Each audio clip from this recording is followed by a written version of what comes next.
Hi everyone. Welcome back. Sorry, just a bit of overlay there. Hope you all had a good lunch break. Next up, we have the amazing Caroline, who's going to be speaking for us. So Caroline obviously is the founder of Pocket PA, the whole kind of reason for today.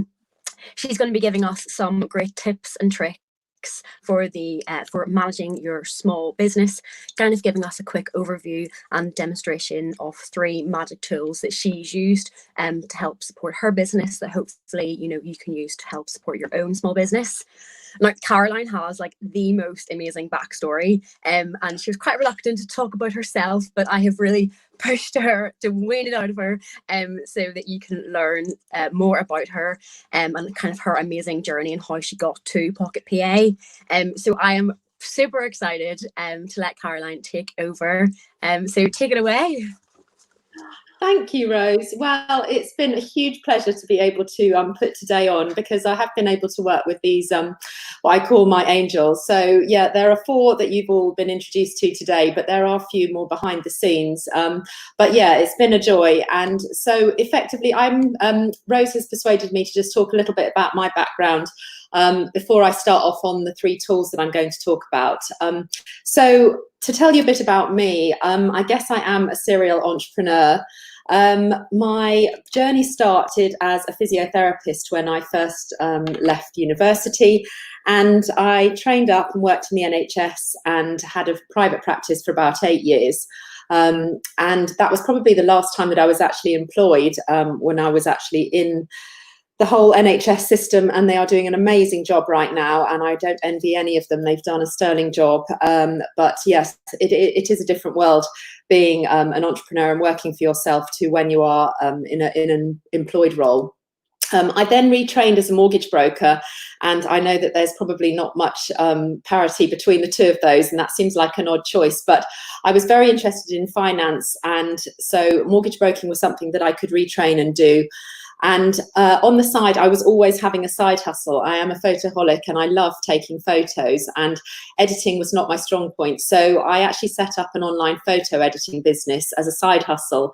And that was my first foray really into development, because I created a website and I automated the process. And I realized then that automation and systemizing things was a really important part, to just set something up once and then just to keep working on it on that basis. So that was my first sort of entry into doing stuff online and making a website. So that was probably back in 2010. So that's probably been going about 10 years now.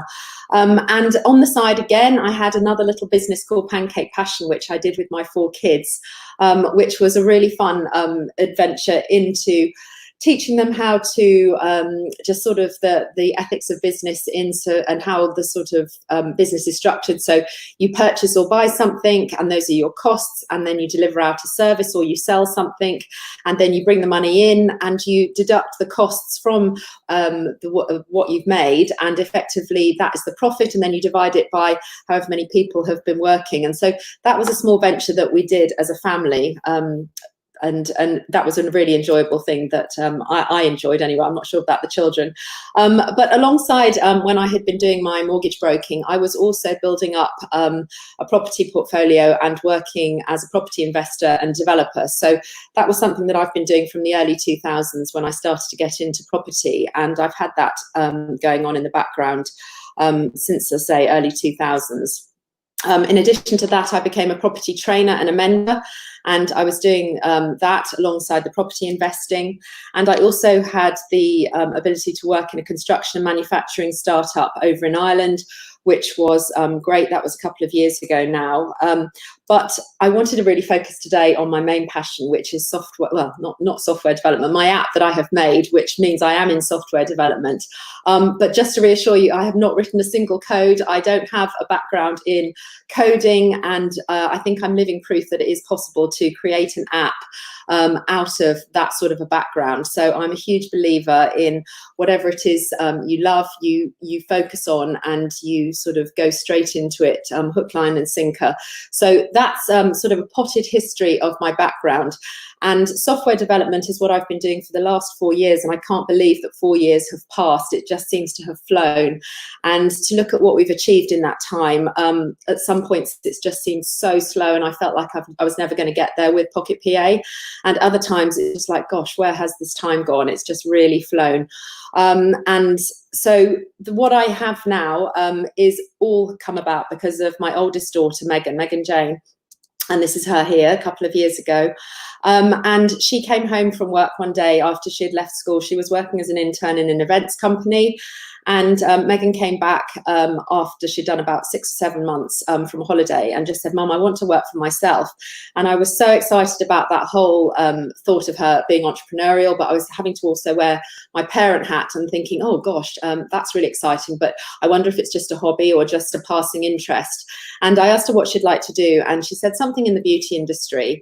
And from that, she has grown a business called Eyelash Extensions by Megan, which I am so proud of. She's so talented, and she really is amazing at what she does. It takes a huge amount of effort to train and be, to be able to get a business up and running at any age. Megan was 19 when she came home to tell me this. And I knew from the get-go that she would be amazingly successful and brilliant at what she was doing. But my concern as a parent, with her being so young and not having any previous experience, was that how would she still be managing to do what she wanted to do and what she loved in 12 months' time if she wasn't managing her business? So I knew she would shine at putting lashes on and being an amazing lash artist. But unless she was managing what I called the business stuff, then at 12 months' time, when she had to do all her accounting, I was just concerned that she wasn't going to be able to carry on with her business because she hadn't been managing that side of things. So it was at that time, I was actually on a trip to China with my other daughter, and we were heading along the Great Wall, and I was mulling it all over, just thinking about Megan starting up her new business. And it was actually in this little train carriage, which doesn't look very glamorous, but we were on our way to Wuhan, and I had never heard of Wuhan before we did this train journey in 2016, and now it's all over the news with COVID-19, and it's very bizarre because Olivia and I actually visited Wuhan. I've got a Starbucks mug to prove it, but it was in this train carriage that I had this aha moment, and I had been looking for something for Megan to be able to run her new business, and I had found an app for this, an app for that, an app for something else. But it was just mystifying, and it was so odd that I couldn't find everything all in one place. And I just kept thinking, well, Megan's starting out, she's concentrating on all her lashes, the right curl to use, the glue, whether anyone's making her couch dirty, etc. And she's going to be overwhelmed just managing all the business stuff on the side, or it's just going to take up so much time. So off the back of that, I decided that I would make Pocket PA, and Pocket PA was when it was born in 2016. And I just thought, well, how hard can it be? I'll make her this app. I think I know what she needs. I'd had many years in business and worked self-employed myself. And so I bought the domain name Pocket PA and decided that that was what I was going to do. No previous history, no connections, nobody that I knew in software. And I began on this journey of software creation to make Pocket PA for Megan. And that was all I was doing. I was just focused on making an app that Megan could use in order that she could still be carrying on with her business in 12 months' time. So today I want to tell you about Pocket PA and why it's one of my chosen, obviously, 3 tools that I'm going to be talking to you about. We are doing another workshop, which I'll talk to you about next week, just to do with Pocket PA, because I don't want to, I could talk for hours on Pocket PA, but today is just a small overview about it, just to introduce it and tell you about the journey and the main headlines of what it does. But it's basically a one-stop app.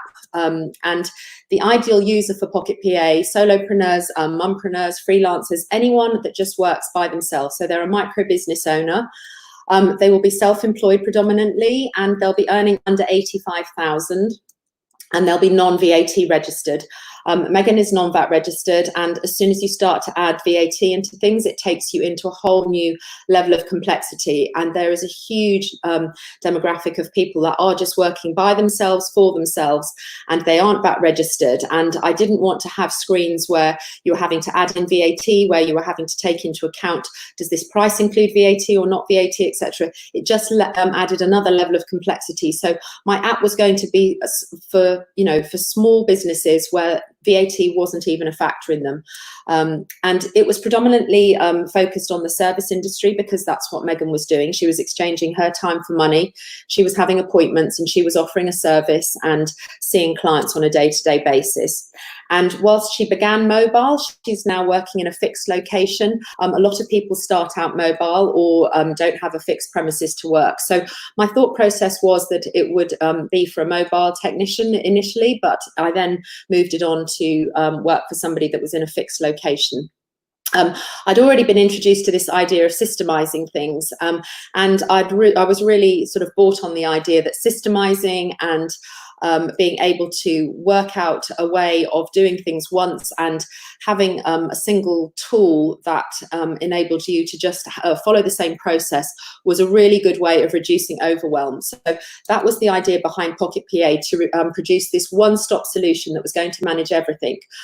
Because at the end of the day, there are lots of accounting software packages out there, but I knew that Megan wouldn't download a formal accounting software package like Sage, Xero, QuickBooks, something like that, that was a formal accountancy software package with all of the formal wording: debtors, creditors, profit loss, ledgers, forecasting, balance sheets. All of those things were just alien to her at 19. And I needed to have something where there was no nonsense, there was no jargon, and it was very straightforward. She would understand things, and it would be very visual, so she wouldn't be piling through reports and things. I wanted to design something that was enabling her to be able to see exactly what was what straight away.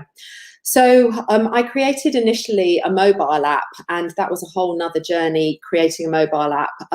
But over the sort of 4 years, I've now moved on to Pocket PA being a web app, and we actually launched that in January, February 2020, which was rubbish timing with this COVID thing happening only sort of a month or so later. But this web app is basically an app that you can open on any software browser. And if you open it in your phone, the idea is that you open it either on your on a smartphone, but it can be Apple or Android, and you open it in your browser, Chrome, Safari, Firefox, or whatever it is, and the app is mobile friendly. But you can open a web app across any platform, and all of the information synchronizes.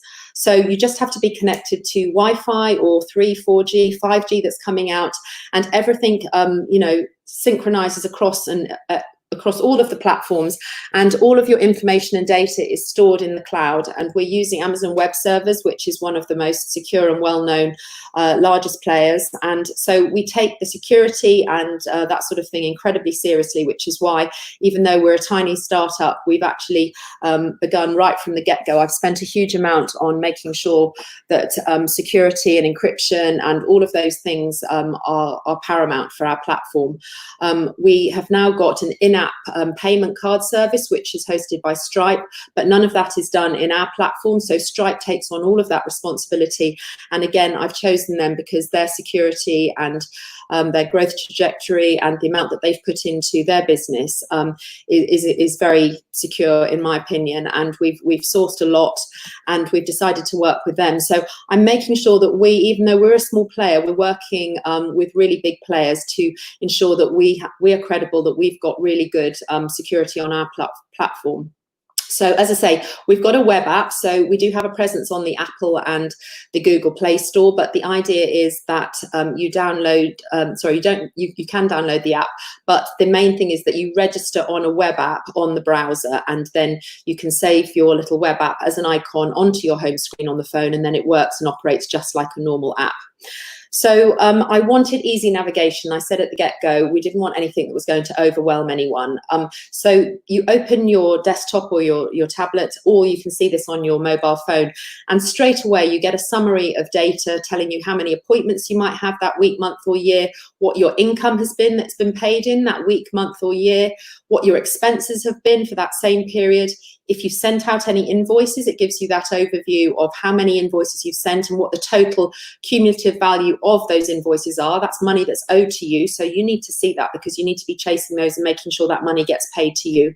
And then if you're in a sales industry, you might be a cake maker, a baker, a jewellery, a t-shirt, whatever it is that you've been selling, or you could be, Megan now sells forever brushes and those sorts of things alongside her appointments. You want to see how many sales you're making and what the value of those sales are for any given week, month or year. So those are the metrics across the top. And if you don't send out invoices or do sales, you can remove those. So you just have 4 boxes or 3 boxes, and some people just have income and expenses just showing. But the next line down is hugely important, because with our software, all of our expected income due is based on what appointments you've got booked in the diary, which is a little bit sort of back to front to a lot of people in the accountancy world. But when Megan started her journey, she put everything into a Filofax, and I was terrified she was going to lose this Filofax because it had all of her life in this for her work journey. But by putting it into Pocket PA now, what she's got is every time she adds an appointment for that week or month, it puts it onto this expected income due. So she can look and scroll through any particular week or month and be able to see exactly what she's supposed to be earning in that time period. So straight away, she knows if she's got a quiet week or month coming up, and she can do some extra marketing for that. Or if she knows that she's got really, really busy time, she's going to just make sure that her life is quieter on the outside, so that she can sort of focus on a busy week, etc. But that expected income due, I'm going to go into that screen a little bit more, but that's a really important overview that you see straight away when you go into the dials. In the middle are your expenses, because a lot of people don't focus enough on your expenses. But when you're running a small business, it's really important that you're on top of both business expenses and expected income that you'll get coming in. And that's why I've asked Rachel, our chartered accountant, to come in this afternoon, because business expenses is often a bit of a grey area, and I want to just unpack it a little bit more so that people are really clear on what business expenses they can claim, to make sure that they are putting the correct ones through their business, and enough, because a lot of people might be missing things that they could really be putting through their business expense and altering their profit. And then once you've allocated all your income and your business expenses, on the right hand side, the net income dial, this is where the magic happens. This is the bit where your income in and your outgoings collide, and the idea is that there's going to be something in the middle that will show you what is your money left over. Now, obviously, if you've got as much money coming in as you've got going out, you're going to have equal amounts of green and equal amounts of red. So you're going to have a half and half dial, and in the middle, it's going to say 0. There's going to be a net balance. So you are just breaking even. That's called breaking even, when your income equals your expenses. But if your red is bigger than your green, that means that you've got a very expensive hobby going on, because your expenses are outweighing your income, and you need to really start working out how you can either reduce your expenses and increase your income in order to start getting that net income line in the center into a more healthy position. So that's going to give you, on the right hand side, your financial health of your business. And I would suggest that, I don't know, 98% of business owners probably don't have the clue to the nearest £1,000, or certainly not to the £100, exactly what the difference is between what they're bringing in and what they're spending. And Megan and people who use Pocket PA know to the exact penny exactly what their net position is, because they're tracking on a daily basis. They've got really good habits where they're tracking and putting all of their appointments into their diary, and every time they go to spend any money in their business, they're tracking it using the business expense button on the dial. And I would challenge anyone to take less than to take more than 30 seconds to a minute to actually track their business expenses when they're out and about on the go. Even with my fat fingers, I can't take more than a minute to track a business expense in Pocket PA. And you can take a photo of the receipt. It's so simple and quick to do. So it's really important that that's the overview that you see when you first get going with the dashboard. So as I say, we've got real income tracking. So it's real time. So as you collect the money through the week, that dial gets greener and greener. And there's a button in the center called Still to Pay, because when you've got so many transactions coming in and out and so many clients coming through your doors, it's really hard to sometimes keep on top of exactly who hasn't paid you. So that one single button, that Still to Pay button, by clicking on that, that will give you an exact list of everyone who still owes you money against exactly which appointment and how much is owed. So that one button on its own is so valuable and important to small business owners to be able to keep on top of their money. The other thing that we've got is this very simple plus button in the top right, where you can add in any of those nine tasks, which is probably what you'll be, well, 8 tasks, what you'll be doing on a day-to-day basis, whether you're adding an appointment, a client, a product, a payment, service, sale, expense or invoice. One of those things will be happening in your business, and it's very, very quick and easy to do in the mobile app by just pressing that plus button on the top right. So the main features on Pocket PA, these are the features, and I'll talk about the benefits in a moment. It's a one-stop business tool. It's got this client database. We've got a lovely color-coded appointment diary. I haven't even shown you that. We won't have time to go into that today, but you do list out all your services and you choose the colors to make it pop for you. And it will show your productivity rate per hour. You may not even know how productive you are, but the Pocket PA will tell you that. And we talk about that in a lot more detail in the workshop next week. The app will also send out automated SMS and email reminders, just like the doctors and the dentist. It makes you look really professional, and that on its own massively reduces Megan's no-shows on a weekly and monthly basis, and therefore increases her profit. You can add in your products, you can track sales, and you log all your payments inside the app, and it will show on this clear income dial. And as I said earlier, we've integrated with Stripe so that there's an in-app card payment and you can send personalized invoices. You don't need a card reader. You don't have to carry anything else. You've just got your mobile phone, and that acts as your device in order to take these in-app card payments. You can log all your expenses. You can take photos of your receipt using your phone, or you can just add on a PDF.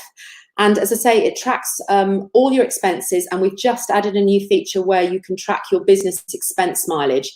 So the app also does directions between A and B. So it acts as a little mini sat nav and integrates into Waze or Google Maps. But we've just added this amazing feature of the business expense mileage, which we'll be showing you next Thursday exactly how to use, because that on its own, so many micro businesses don't track their business expense mileage. And we've made it so simple that it will pick up your current location. You enter where you're going, or the appointment address will appear once it knows where your appointment is, and it will tell you exactly how many miles you're going to be taking, and you will enter in your settings the cost per mile, which at the moment is 45p in the UK, and it automatically transacts how much you can claim back, and it goes straight into your business expenses. And so obviously the financial health of your business is super important, and that is shown on that net profit loss dial. And this one button I mentioned earlier, who still owes me money, that's so important to actually know and be able to trace quickly who still owes you money. Directions, we integrate into Google Maps and Waze. And we've also put in an online booking feature to help automize and systemize things so that when you're seeing clients, you can still be getting bookings going into your diary through the Pocket PA online booking feature. That can be integrated into your Facebook or your Instagram page. Or if you've got a website, you can have a little widget that can be built into your actual website. We've now got a new feature where you can auto-export all of your account spreadsheets into your inbox on a weekly or monthly basis. So just by inputting all of your data into Pocket PA, you will never need to open another spreadsheet again, because the Pocket PA creates all these spreadsheets in the background, and then you can have a link sent directly to your inbox where you just click on it and you download all the spreadsheets that your accountant could need to do your accounts at the end of the year. Everything is backed up on the cloud. It's all very secure, as I mentioned earlier. And you can use it on any device, whether it's an Apple or an Android smartphone, whether you've got a tablet, a computer, and it's all mobile friendly on your web browser. So those are the features, but what does that actually mean to you for the benefits? So you're going to feel organized straight away. As soon as you start using it, if you're using all of the functionality, you will definitely start to feel organized, because you've got this one-stop app to just know that everything is encased inside it. You'll have peace of mind just by feeling organized. You know that everything's backed up on the cloud, everything's been stored. So even if you were to lose your phone or your computer was to crash and go down, you've got a Pocket PA account. You just need to go into a new device, enter your login details, and everything is exactly where you left it when you last logged in. So everything is always stored safely and it's backed up for you. So you don't have to worry about losing your phone or about losing a diary or all of your spreadsheets or anything like that. Everything is backed up on the cloud. You'll reduce your stress because it is so easy to use. As I say, I'm not a UX or a UI app designer, but I have been able to work with people that have been really helpful on the journey, and I knew exactly how I wanted it to look. So I think it's very easy to use, and you will look very professional by starting to use a lot of the features that we've got integrated in the app. Just sending out the SMS and your bespoke invoices. I get so many feedbacks from users just saying, oh my goodness, I just feel so professional just using all these sort of features. You will save time just through automating things. So your online booking, your SMSs, your data export, they're one less thing that you don't have to do to worry about reminding clients. You're going to feel empowered once you're managing your business. That's an amazing feeling when you're actually feeling like a boss in your own business, because that's effectively what you are. And we want everyone to have this free trial so that you can actually experience what it's like and what a difference it can make for your business. And once you've done your 30-day free trial, it is a totally affordable, tax-deductible business expense. So it is a win-win, and it starts at $12.99 a month if you do an annual subscription, or $14.99 if you want to go monthly. But that's, as I say, a tax-deductible expense, and it includes VAT. And I think that that's pretty cracking value for having everything that you've got just above. So I mentioned that you have appointments, so everything is color-coded, and that's how it will show up on your phone. You will be able to press a little button called Next Appointment. That summarizes everything that you need to know about your next appointment: the time, the date, the amount, how to get to your appointment, to send them an invoice, to add a quick payment, etc. So it covers appointments from start to finish. As I said, it's suitable now for people that sell things, that want to track sales. So you can input all your products, and then you can track your sales and see your invoices directly on the app.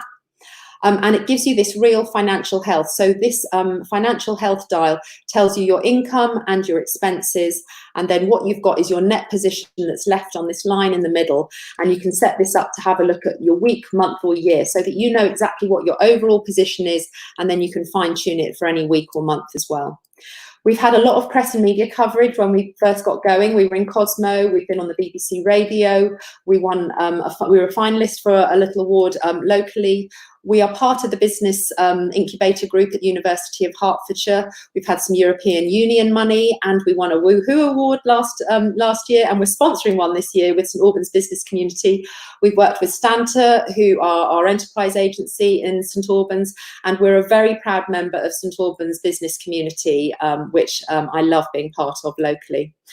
So effectively, who is the tool suitable for? Anybody that works in the beauty industry. I know it works like clockwork for these people, because that's Megan's industry. Lash, brown, nail techs, hairdressers, makeup artists, health, fitness, wellness industry, personal trainers, etc., therapists, coaches, tutors.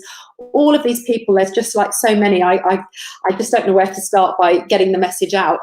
So as I said quickly before, there's a free 30-day trial. It's a subscription basis, and then it's an affordable monthly amount.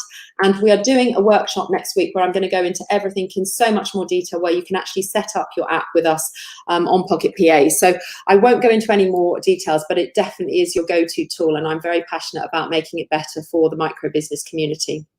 So the next tool that I want to talk about is Canva. So I've got to do a little bit of screen flipping here. So firstly, I just want to tell you a bit more if you haven't heard of Canva before. It's an ideal tool for marketing and social media, and all small businesses now are needing to be doing social media and definitely get their marketing message out there. So Canva is a really great tool to create your sort of visuals for your Facebook, your Instagram posts. It will do you quotes, and for your stories and stuff. You can do bespoke pages. Megan does all of her terms and conditions and her price list. She does that all through Canva using the free version. You can do your little highlight icons for Instagram. I did mine using the free version of Canva. You can design flyers, although from what Jay said this morning, that's a complete waste of time. Why would you want to have flyers? But you can put flyers out, or you can have a brochure, or if you're doing special offers and you want to have something in print, or digital media as well. I've just started to move into infographics, and Canva's got a really great little tool for creating infographics. And everyone has a logo pretty much, and logos and branding are one of Canva's real specialty items.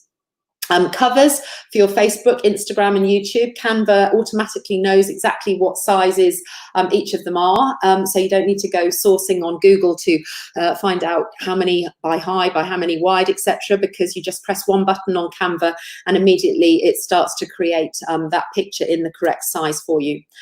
Business cards, a lot of people still create business cards, and you can design everything that you want inside Canva in order to be able to then send it out for printing. So it's a really good platform for you to be able to do that. And CVs, I know a lot of people are possibly between jobs thinking about getting something new or having to get something new. So you can actually design your CV through Canva as well, which is a really great way to see how it's going to look on the platform. So as I say, I'm going to go into the platform in a minute, but as I say, it's a free tool, and you get up to 3 branding colors that you can put in. You can save your logo under the images. You can create carousels for Instagram, which is those 10 images where you can click through. We did that on our post when we were talking about all the speakers. So that's called a carousel, and you can create those all in one single button on Canva. You can download everything, particularly if you're using the Canva app. Canva is a web app, just like Pocket PA, so you can use it as a web app inside your phone as well, and just with one click you can download it. You can share link with friends, so you can be creating something inside Canva and collaboratively share it with other friends for them to carry on working on. And the free version has got lots and lots of options. There's 8,000 free templates, 100 or more designs and free images, etc.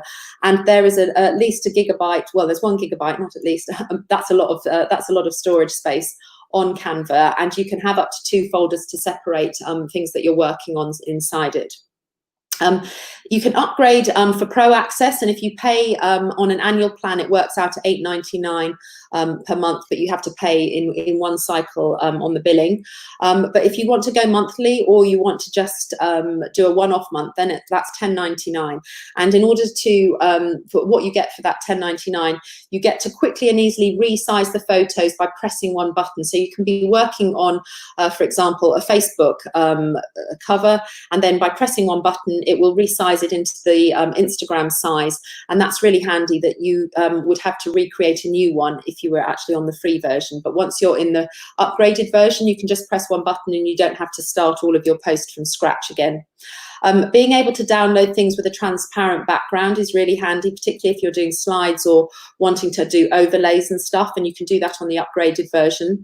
There are a lot more templates and shapes and things with the upgrade version, up to 60,000, and you can also save a wider number of branding colours for your own. I've got 4 branding colours, but with the free version I can only have 3 of them showing, but on the upgrade version that I've got, all of them can show.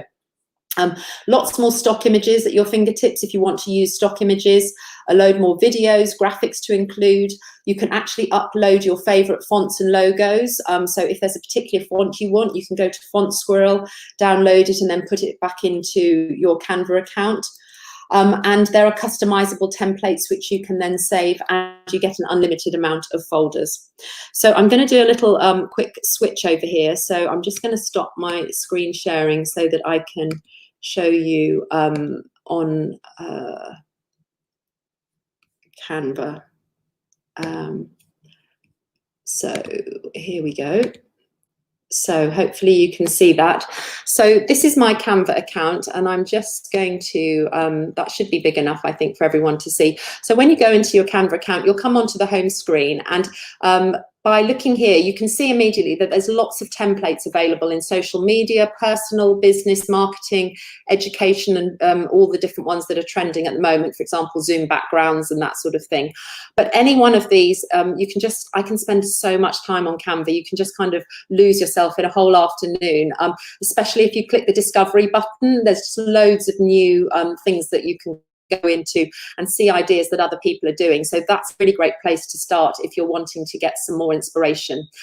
They've got a whole load of really great tutorials on just getting started with Canva. If you're new to Canva, I would just start on the left side and start working your way through those short tutorial videos, because that's a really good place to start. But you'll notice that you can design anything. So if you're not sure what you want to find, where you can find something, just start by typing into the search engine. But top right is usually a good place to start on the creative design. And just to explain the layout, all of these creative design are showing in your top line, and then your designs show a little bit further down in the next row. And then these are brand new things that they're wanting to try and promote to me to pique my interest. But I use Instagram mainly, so I don't know if the algorithm recognizes that and starts by feeding me Instagram posts. But there's a little arrow on the right-hand side where you can just keep scrolling through and go into Instagram posts straight away if you carry on. It's got logos and stuff, because I've been looking at logos recently, Facebook posts, as I say, posters, Facebook covers, thumbnails, presentations, animated social media. These are really fun to do because there's lots of options and ideas of things that are actually popping out at you, and you can adjust and amend them. Instagram stories are massive. Jay talked about stories this morning, and these are some ideas of some backgrounds that you could use. And then infographics I touched on earlier, and then right at the bottom, I think it is, resumes. That was a really important. LinkedIn banners, and so the list continues. Honestly, it's just like a rabbit warren. You can just get lost in there.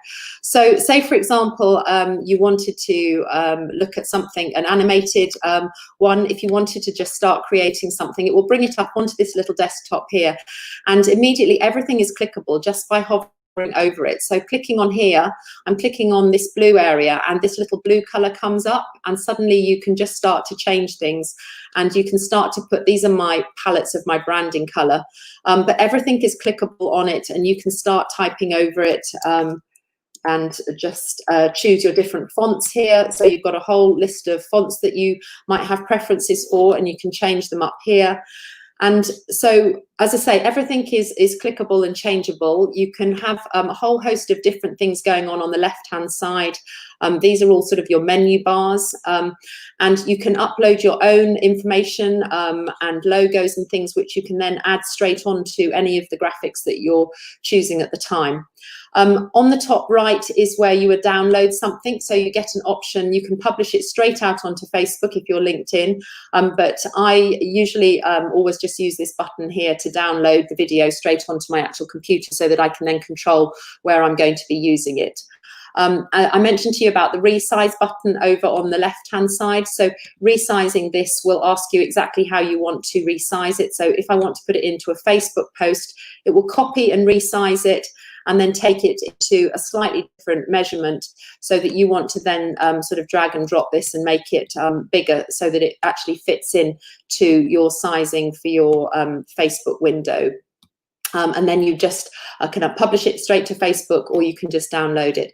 So that's, I mean, as I say, I could talk for ages on Canva, and I'm not even an expert, but that's just one of the things that I was wanting to show you today. So Canva is a really great tool, and you can do so much just using the free version. But I've got the upgraded version because I've been doing quite a lot of graphics this month, particularly for this event. So that's been really handy. So just going back to my little PowerPoint slide. There we go. Yeah, so that's the upgraded version. So the reasons why I love Canva, it's so simple to use, works on a mobile and a desktop device. You can pay as you go, so I can just do it for the odd month. I don't need to have it for, you know, on an annual subscription, because I'm not using it that much. But it's certainly more worthwhile if you're going to be using it a lot. Loads of fresh ideas to give you inspiration. It's very quick and easy to create a new post, and you can save your images and rework them, which is really handy. Lots of tutorials with new ideas. And that's really Canva in a nutshell. And I know I've got to move on very quickly because I don't want to run out of time to tell you about Fiverr. So Fiverr originally started for me, I've been using Fiverr probably for 10, 12 years now. And when it first came out, the idea was that everything was a Fiverr. But inflation has happened and they haven't really upgraded the name. So it's always stuck as Fiverr.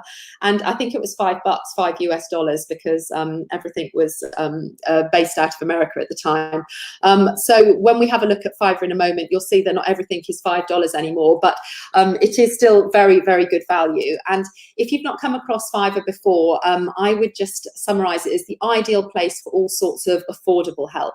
And when you're a micro business, I know that everything needs to be affordable. You are watching so carefully where all your pennies go. So having a platform and being able to access affordable help is really key for a lot of small businesses. It's a freelancer marketplace for small businesses, so everybody that's on selling on Fiverr are also micro businesses mostly. You can get your logo and business card designers. You'll find blog and copywriters on there, video editors, brochure and flyer designers. There are voiceover artists, translators, website designers, people that put subtitles on your videos, social media helpers. If you can think of it, there will be one of those people actually on Fiverr. And as I say, they are incredibly affordable, which we'll have a look at a moment. So how does it work? Well, you start by creating a free account. Everyone loves free.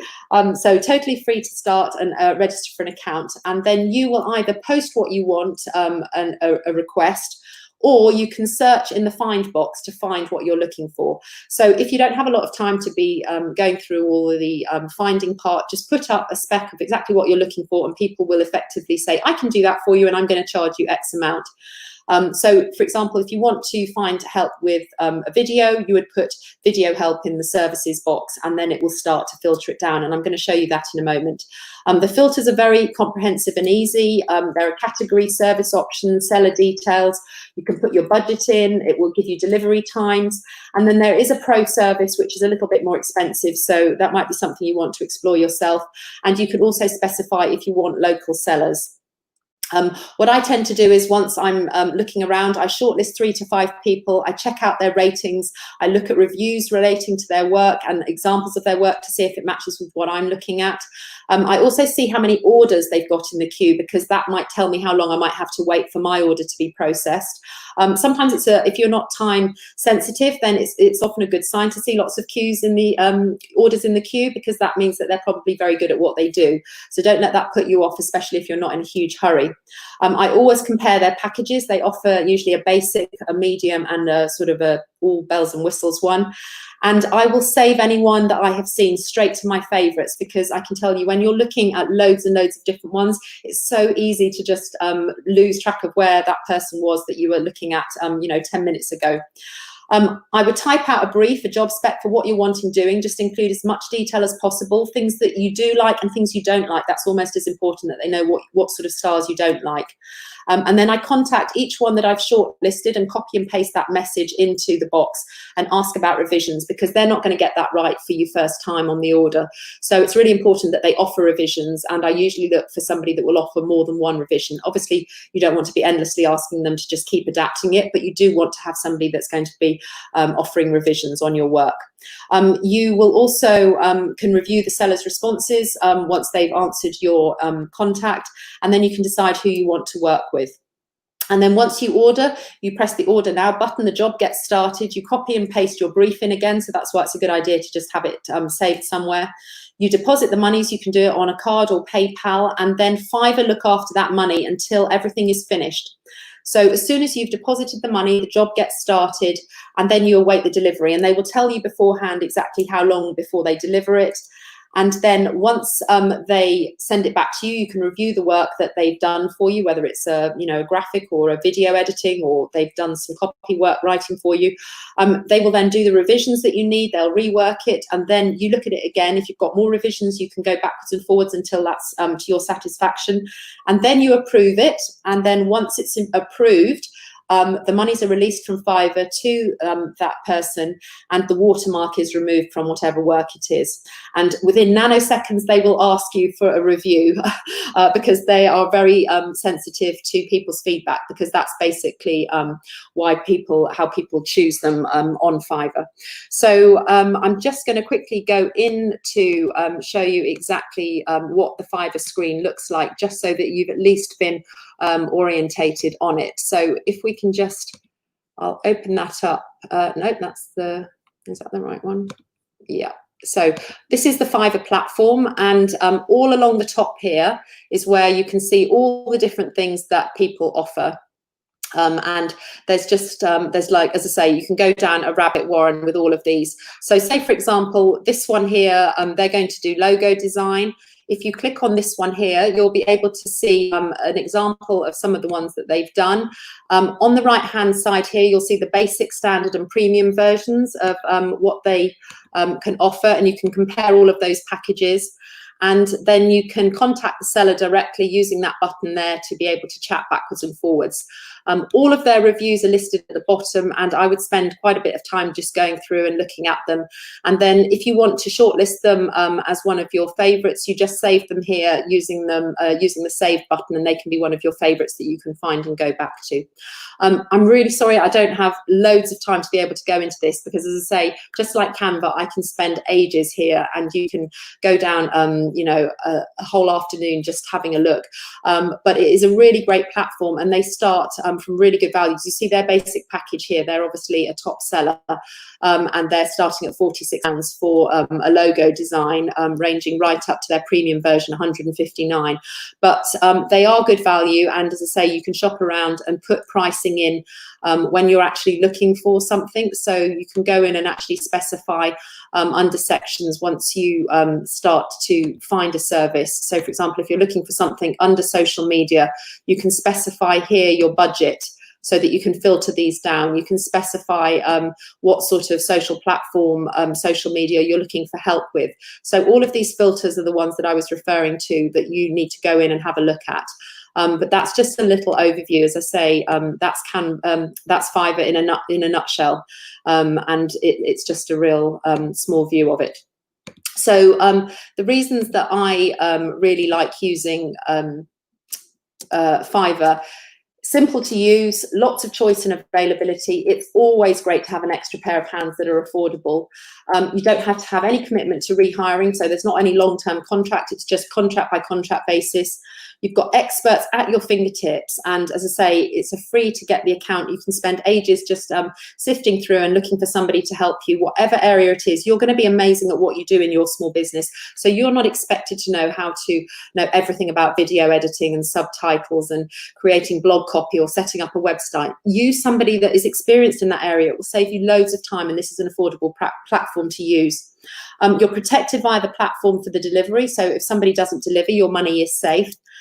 It's great value, and that's what we're all looking for ultimately. So that is a whistle-stop tour really of the 3 tools that I would really recommend for sort of micro business owners to get started on and using it.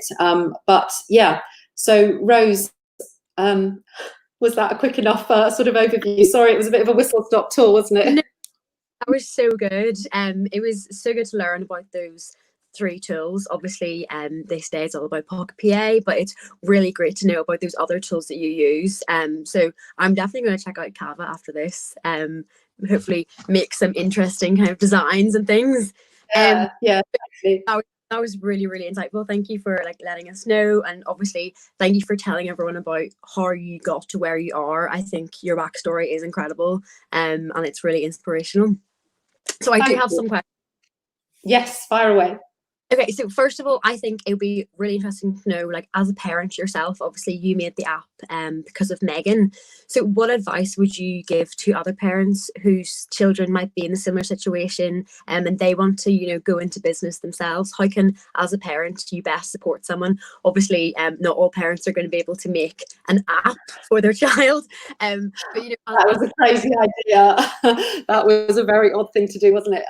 Well, I think, everybody wants their kids to be happy. I mean, I think that's the main driver for all parents, really. They just want to see their kids happy.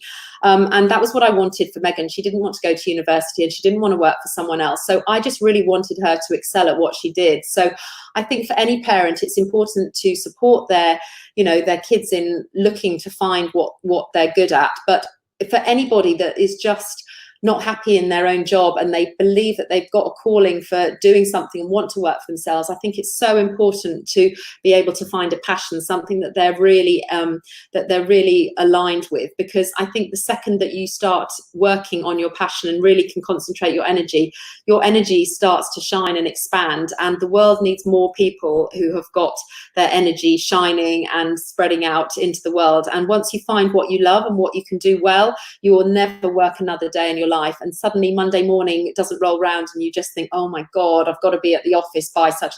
You're sort of thinking that you're sort of really empowered working for yourself, and that is not to say that it's easy. But the whole point of me making Pocket PA was, I know not everyone's got a parent that can make, a mum that can make them an app, and that's totally fine. But I kind of was worried that there could be kids out there that want to work for themselves, but they're not sure where to start. And, I don't want anyone ever telling anyone that you can't run a business. You absolutely can. If you've got a passion, then you need to shine at what you're good at and find a tool to manage the stuff that you're not good at. And that was the point of me making Pocket PA, in order to help support people to be able to focus on what they're good at.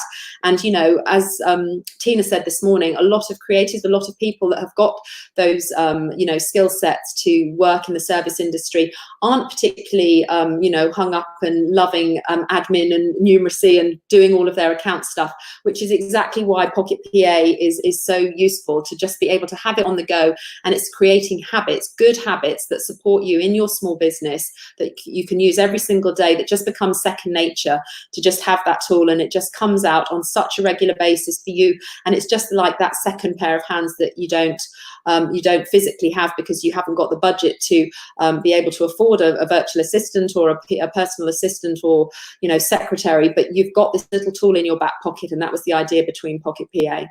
Mm-hmm. Yeah, definitely. I think especially at the minute, people have so much time on their hands, and people who want to kind of go into their own business are looking for it started. So yeah, I think it's definitely a great time to get started. Yes, I think there are a lot of people that will be thinking about about getting started at this point.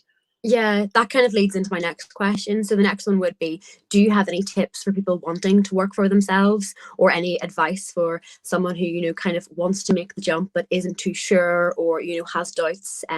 What would you say to that person?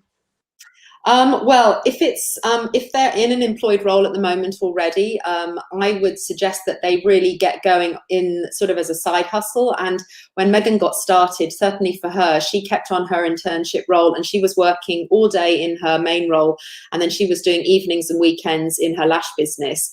And she was working so hard. She would literally do a full day's work until 6 o'clock. And then sometimes up until 11 o'clock, she was putting on lashes and sort of fine tuning and learning her trade. And then at weekends, again, she would be building up her client base.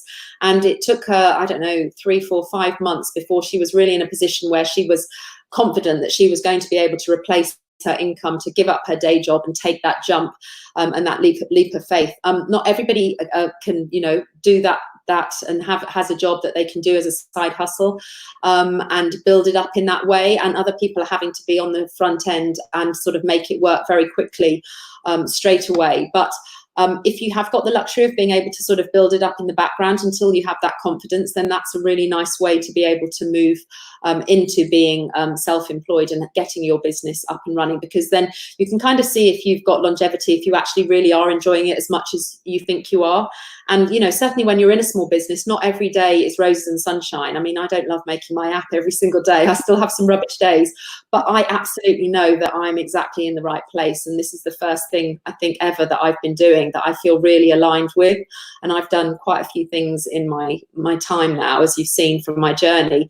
But Pocket PA is the one that I really know that I'm in the right place, because I know how much the app can make a difference to people. So I'm so passionate about it. I don't ever feel like I'm selling it. I don't feel like I need to sell it, because I just know how much it can transform people's business. And I'm doing a disservice by not sharing the fact that it's out there if I don't do it. So if you don't feel like that about the business that you're choosing to go into for yourself, it might not be quite the right fit for you. So just keep looking, because as soon as you find the right fit for you and you know that you're in your zone, you just feel that inside. It's just so congruent with what you're about. You just know that you're in the right place and that you're sharing your passion with other people, and that's a good fit. Yeah, definitely. I mean, I'm certainly excited to kind of hear about how many young people or people, maybe in jobs deciding now to work for themselves, and hopefully by using Pocket PA, they'll be able to, rocket their career. Hopefully. Yeah. I've just got to find ways to let people know. Actually, let me just put that slide up, Yeah. because I do need to, one of my asks today is that I really need help connecting with these sorts of people. So anybody that has got connections with training schools, colleges, academies, national networks, associations, any local groups, online communities, if they know influencers either on Instagram or YouTubers, those are the sorts of people that we're looking to try and work with. Some brand ambassadors, people that understand and can see what Pocket PA can do and help them. And yeah, I really want to try and find out how to connect with those people, because I'm working on my own in Pocket PA at the moment, and obviously with you wonderful angels, but I've got to find a way to leverage things and to be able to share about what Pocket PA can do, because I'm so passionate that it can make a difference to small businesses. But I've got to find a way to connect with them instead of just telling everybody one person at a time. That's just going to take forever. So yeah, if anybody has any connections with any of those groups, or they feel that that they could introduce me to somebody, please get in touch with me at Pocket PA, and I would love to chat further with them on that. That would be fab. Because every small business matters. That's become almost our strap line. As I say, get in touch with me on our Instagram at Pocket PA Mobile. As I say, we're doing a one-day workshop next week on Thursday, same timings and same place on our channels. And you'll be sent out information, and everyone that's attended and registered on Eventbrite today for our event will all be sent an amazing Pocket PA code as well, to be able to get going with Pocket PA, not just for a free trial for a month, but we're going to give it a really, really great deal for 3 months. So don't miss that. Do make sure that you're registered on Eventbrite for that special offer, and then do come next week so that we can show you in that step-by-step guide how to actually set up your Pocket PA app, because just downloading Pocket PA as an app from the Apple Store, that's just not got any of the functionality that you get on the web app, which is why I want to really talk people through it step by step on a whole day, because that's really the depth of knowledge that they need to have in order for it to transform their business. Perfect. I think we're going to wrap up there, but again, I just want to thank you, Caroline, because obviously without your kind of passion in creating the app, we would have put this event on today. Oh, thank you, Rose. Of course, and like you said, brand ambassadors, anyone who kind of has any links, because you never know where this could take you. So again, Caroline, just thank you very much. Pleasure. I've got to now do something fancy in the background, I think, because I've got to swap the slides over, I think. So I'm going to try and do that as we're talking. Yeah, and I'm successfully managing to move it on, because this is our next speaker, and I'm so excited that Joe is in the wings. So thank you, Rose, and thank you everyone for listening to me. And we're going to just put this up so that we can just check that Joe is already in the background, and then we'll be starting again at 2:30 with Joe Smiley Hailey from Striking Places, and Maddie's going to be hosting her as our Pocket PA Angel.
Hi, Joe.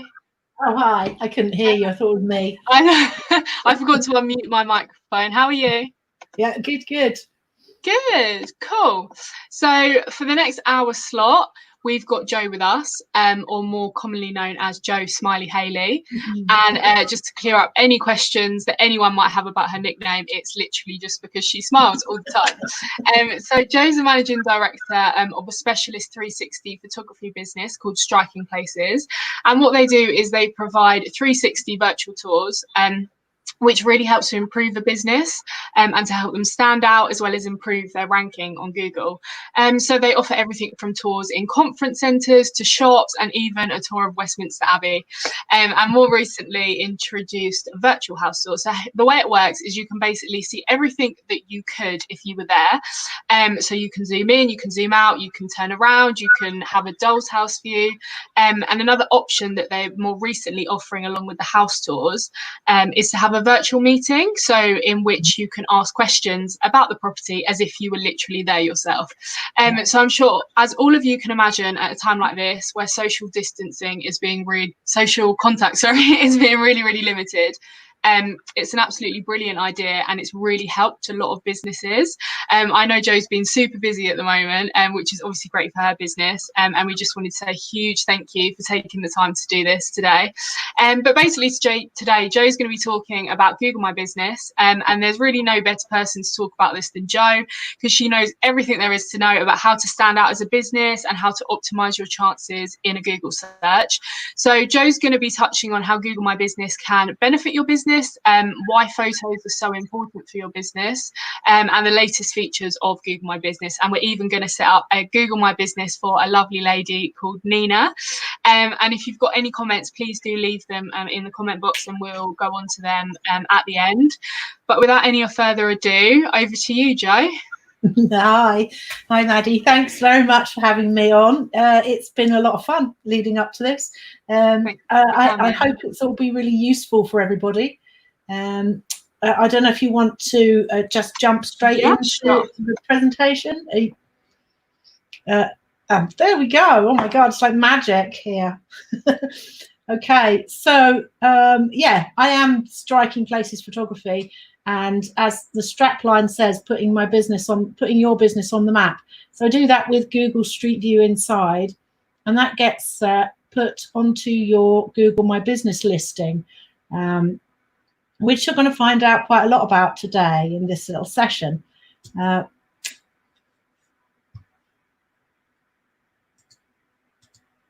Okay, I thought I'd give you a little bit of background about me and my company, a little bit of some highlights of my business journey. I started and set up in 2012 when I realised that I could be a Google trusted photographer and differentiate myself from everybody else with a camera out there. It's been a great journey. I'm a bit of a Google fan, as you can probably tell. I excelled with Google on their program. In 2013, I got a Gold Achievement Award from them. It means that I'm the top performing female Google trusted photographer in England. And the company is in the top 20 recognised by Google in the UK. So we're quite proud of that achievement.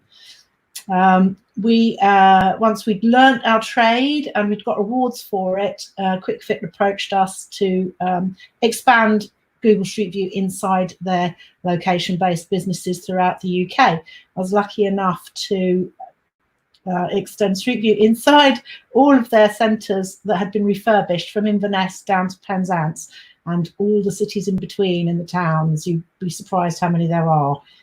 I was tired and exhausted by the end of it. 2015, I was contacted by Westminster Abbey to put their business on the map. It was an extraordinary experience, and we're still working with them today.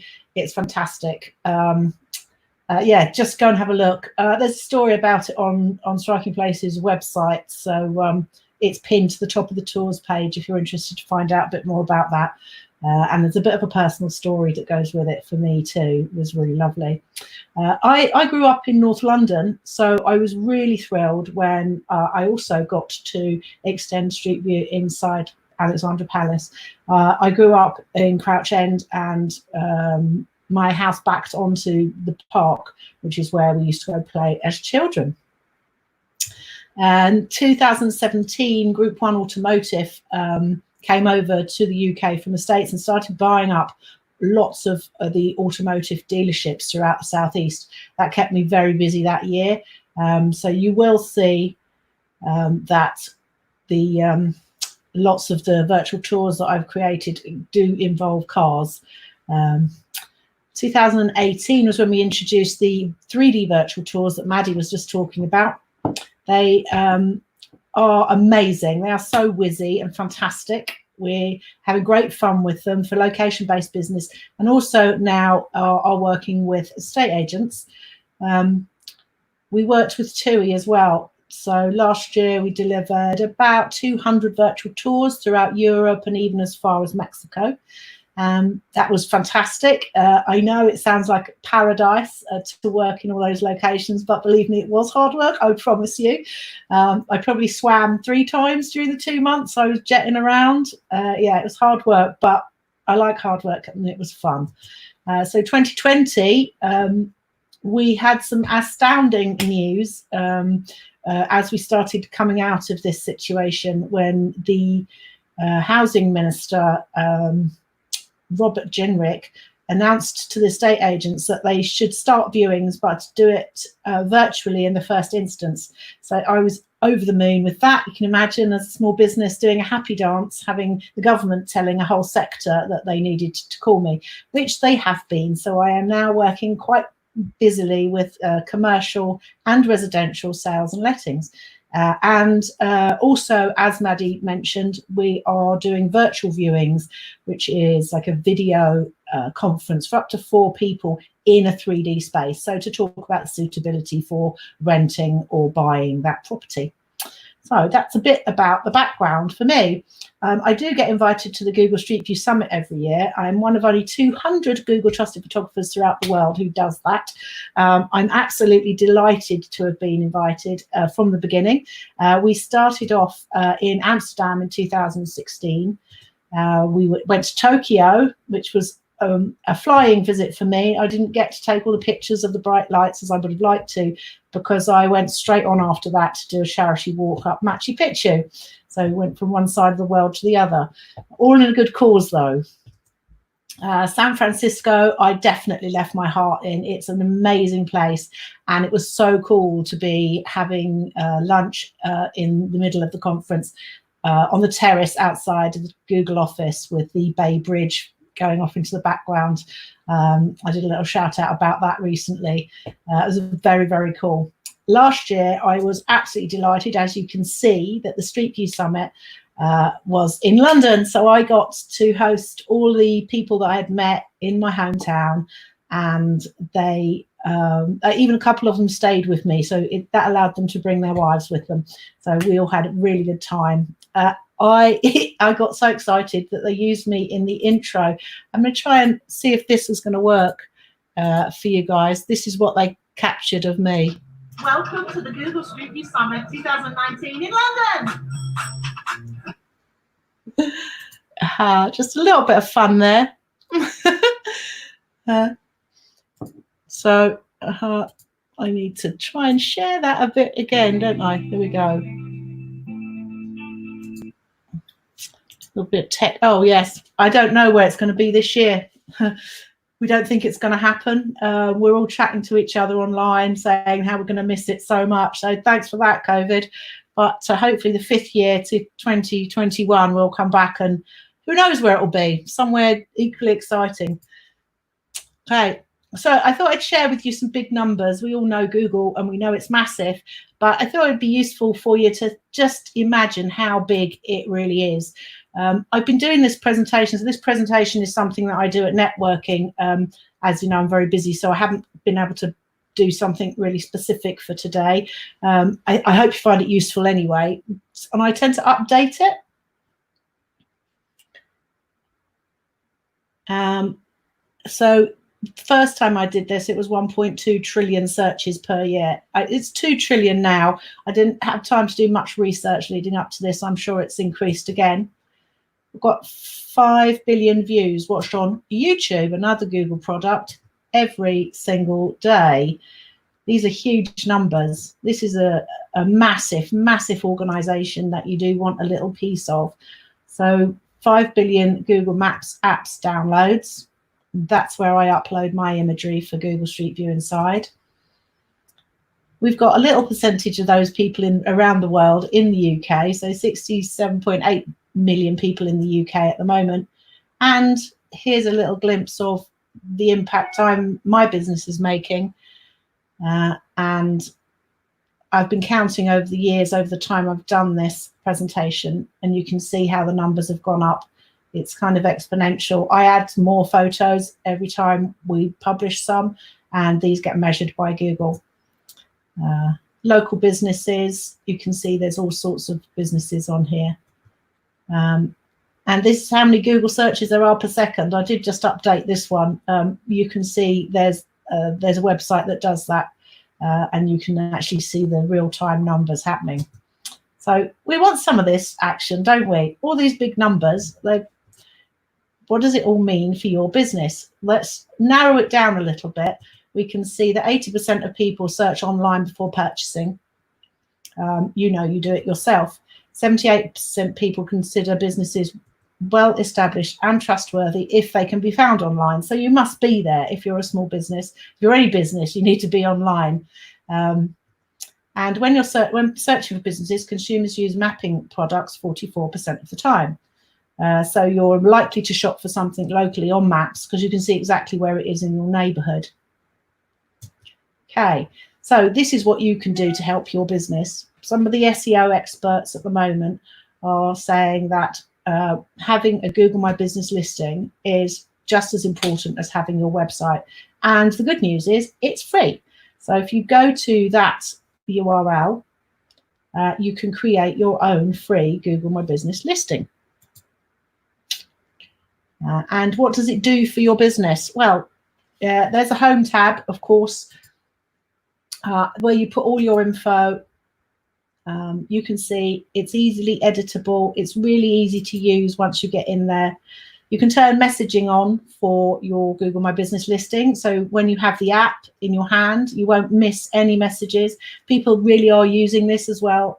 We monitor here about 150 businesses on their Google My Business listings, and people are booking restaurants and asking questions about products to people directly in the messaging.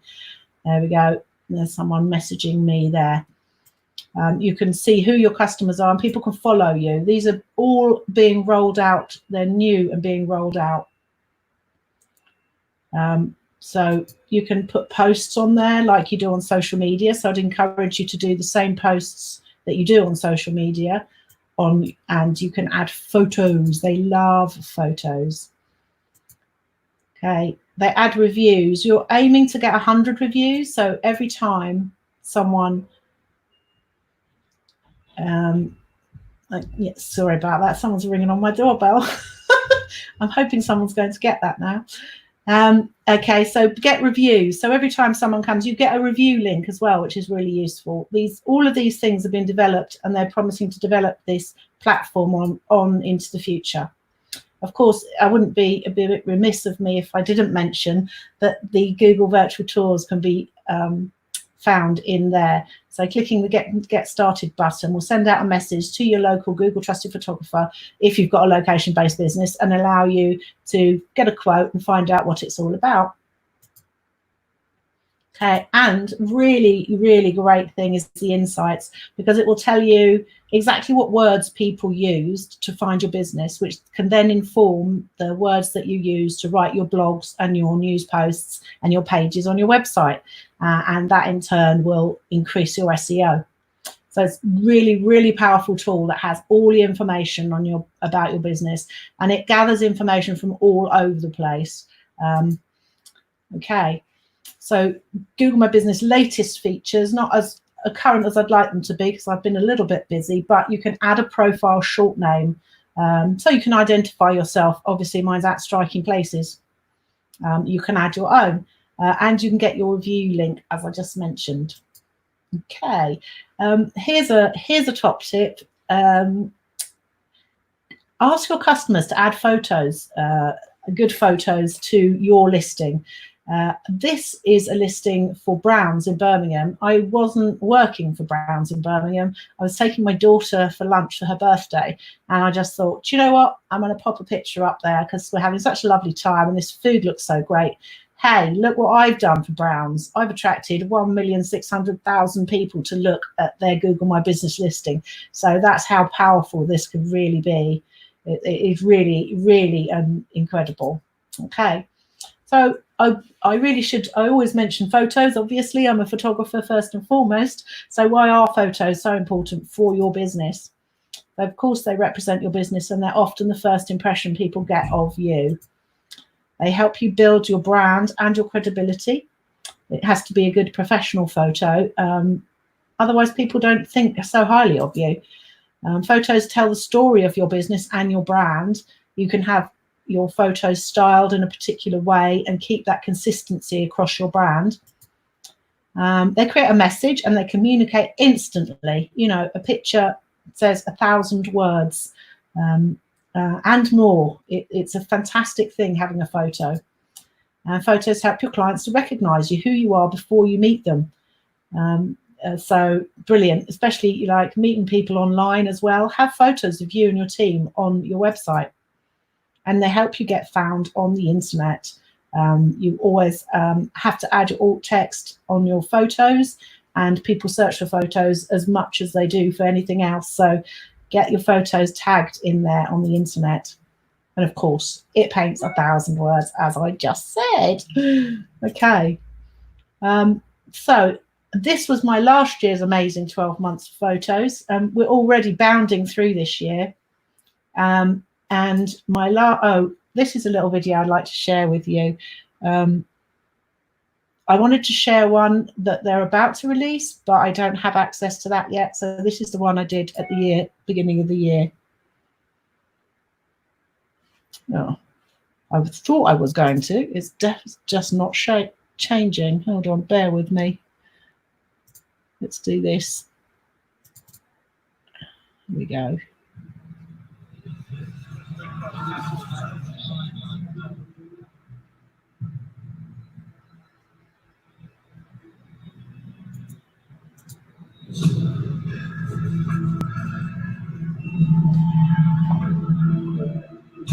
Coast Guard heroes arriving in the Gallagher Islands. 5 black boys create a rescue trampoline. The first to run a marathon in under 2 hours. We have seen what we thought was unseeable. A relay of dogs will lead blind runner Tom Panic across the finish line. Nicolas Mahmoud's lost in the French Open, but then his 7-year-old son ran onto the court to give his dad a big hug. Her and my sister, big heroes for many little girls out there. I would think my amazing mom. She's my hero. Hi, I love you. Exactly right. When you are free to be you, it is the best feeling in the world. It's the Sully Burger on pizza. My family is making a grant to eliminate their student loans. We know deep down what's right. And that's in you too. I'm going to fight this. Who says I can't? Nobody. Here it comes. Never been done in competition. The category is love, y'all. Use your heart, your courage and vision to fix, to heal, to empathize, to connect. Because living life for something bigger than yourself is a hero's journey.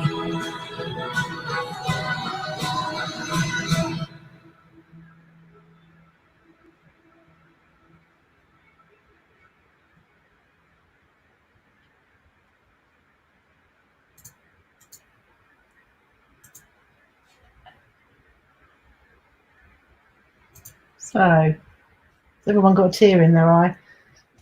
Here's a little example of the dollhouse views spinning around and out and about, and some of the different places I've shot. And here are some amazing introductions for me.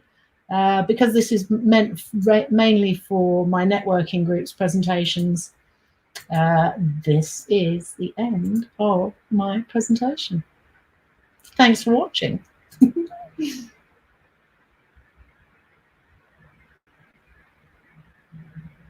If I've got Maddie in there anywhere. Have I got Hi, Nina? Jo. Hi. Hi. So Did you I get think that? now, if it's okay with you, we're going to Yep. set up a Viewing My Business with Nina. Yep. Cool. So I'll Let's do that. now. Hi, Nina. Hi, How you doing? I'm okay. You okay? Yeah, all good, all good. So we're going to set you up a Google My Business page. Excellent. I believe you've been in business for some time. Yeah, just 1 or 2 years. Sorry, I'm just letting the dog out. Yeah, well, just 18 years. And I am completely amazed that you have no presence on Google. I know I'm just not very good with these kind of things, Joe. So, thanks your help. Let's try and get you set up then. Oh, we're not doing that. We won't. Hold on. I'm gonna try and do this without logging directly into my account and showing everything in there. I don't think I'm going to manage it actually. Okay. Okay. Let's add a new location. Here we go. So, what's your business name?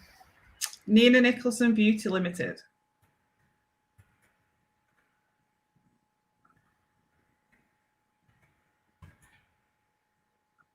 Okay.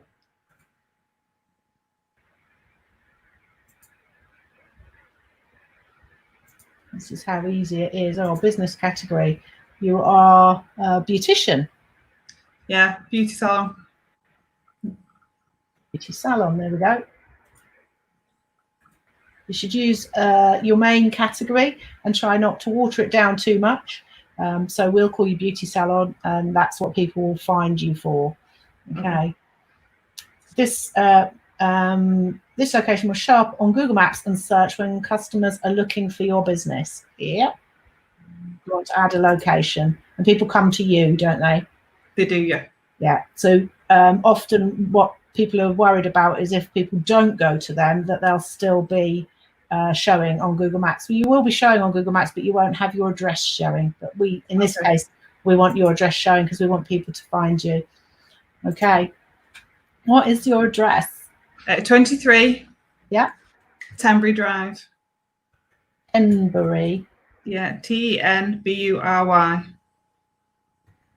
Close. Drive. Drive, sorry. Trying to type. And where is it? That's Ashton in Makefield. That second one down. Yeah, from what I can see. Right. Does that look like the right postcode? WN49QT? RJ it is. 9RJ. Ooh. Okay. WN4 9RJ. That's right. Is that Wigan? It is, yeah. Marvellous. Okay. Here we go. Do you also service customers outside this location? No. No. Okay.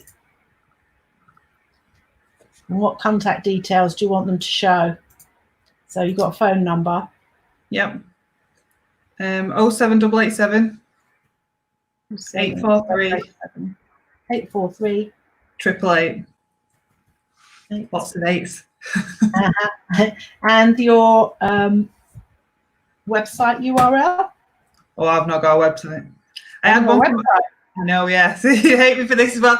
I have my old company, but I closed that down Okay. about 2.5 years ago, so I've never got around to setting one up for this Okay. company. So well, for the moment, we'll put I don't need a website, but you do need a website. I know. It's on the to-do list. Okay. Well, I guess that means that you're so busy that you haven't got time to do it, which is a good thing, right? But yeah, this is the thing, to be fair. Okay.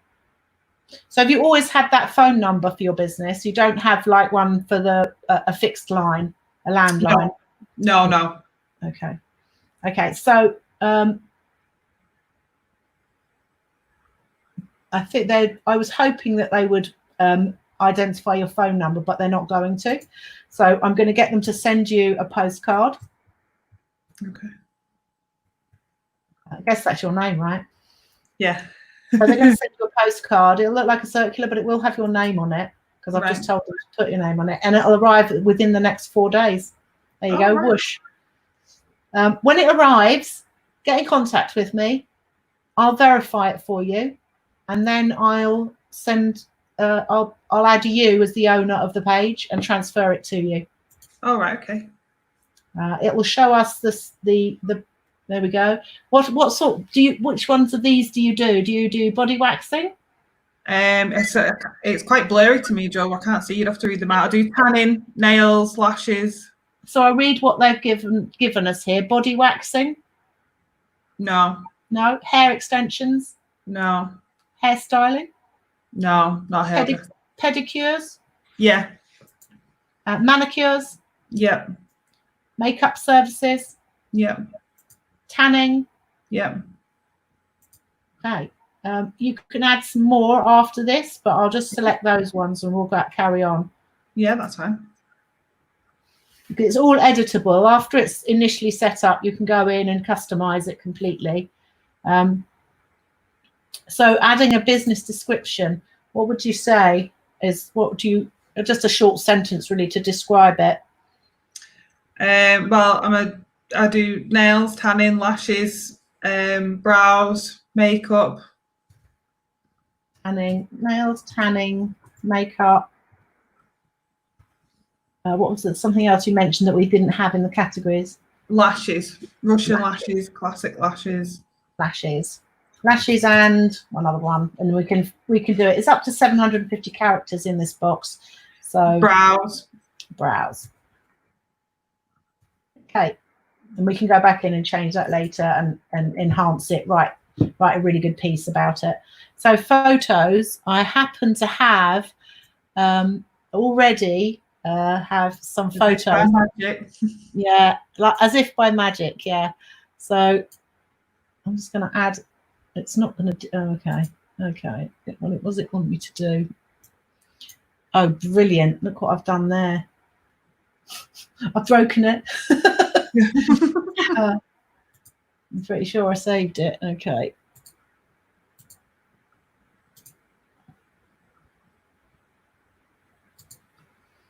Okay.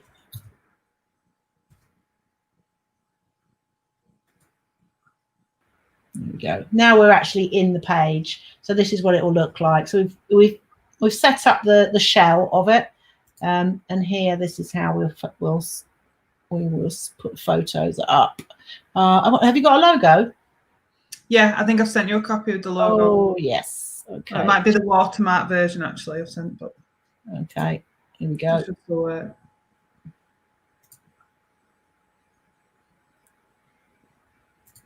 There's my desktop. Here it is. Here we go.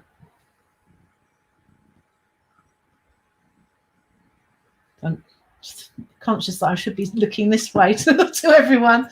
Okay, so this isn't quite fitting in there, but I can shrink that for you. That's fine. I'll set it as it is at the moment, but I'll edit it so that it fits in for you. Since you're being my guinea pig here. Oh. Okay, and you can add all sorts of other things. So you can add short videos as well, and all sorts of photos. And it's a really good idea that you do add something under each of these categories. Google love photos. They love when you upload pictures regularly and consistently to your Google My Business page. And that means that they're going to show it to more people. It'll be more relevant for the people that are looking for your business type, because they know it's an active page, and they want Google's aim is to be as useful and helpful as possible to people. So the more you give them, the easier it is for them to promote you.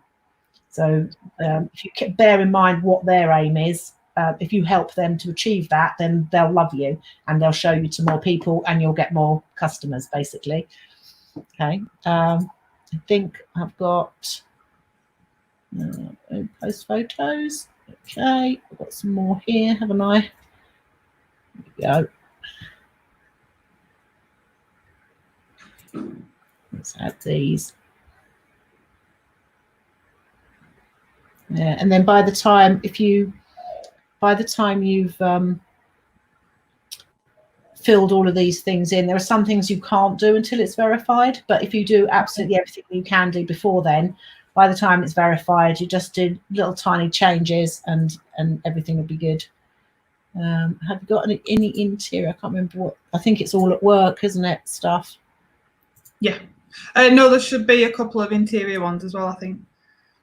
Oh yes, there is there. That's right. This is this lady I need to put on, don't I? Here we go. Let's upload her, and then we'll put that interior one on. Here we go.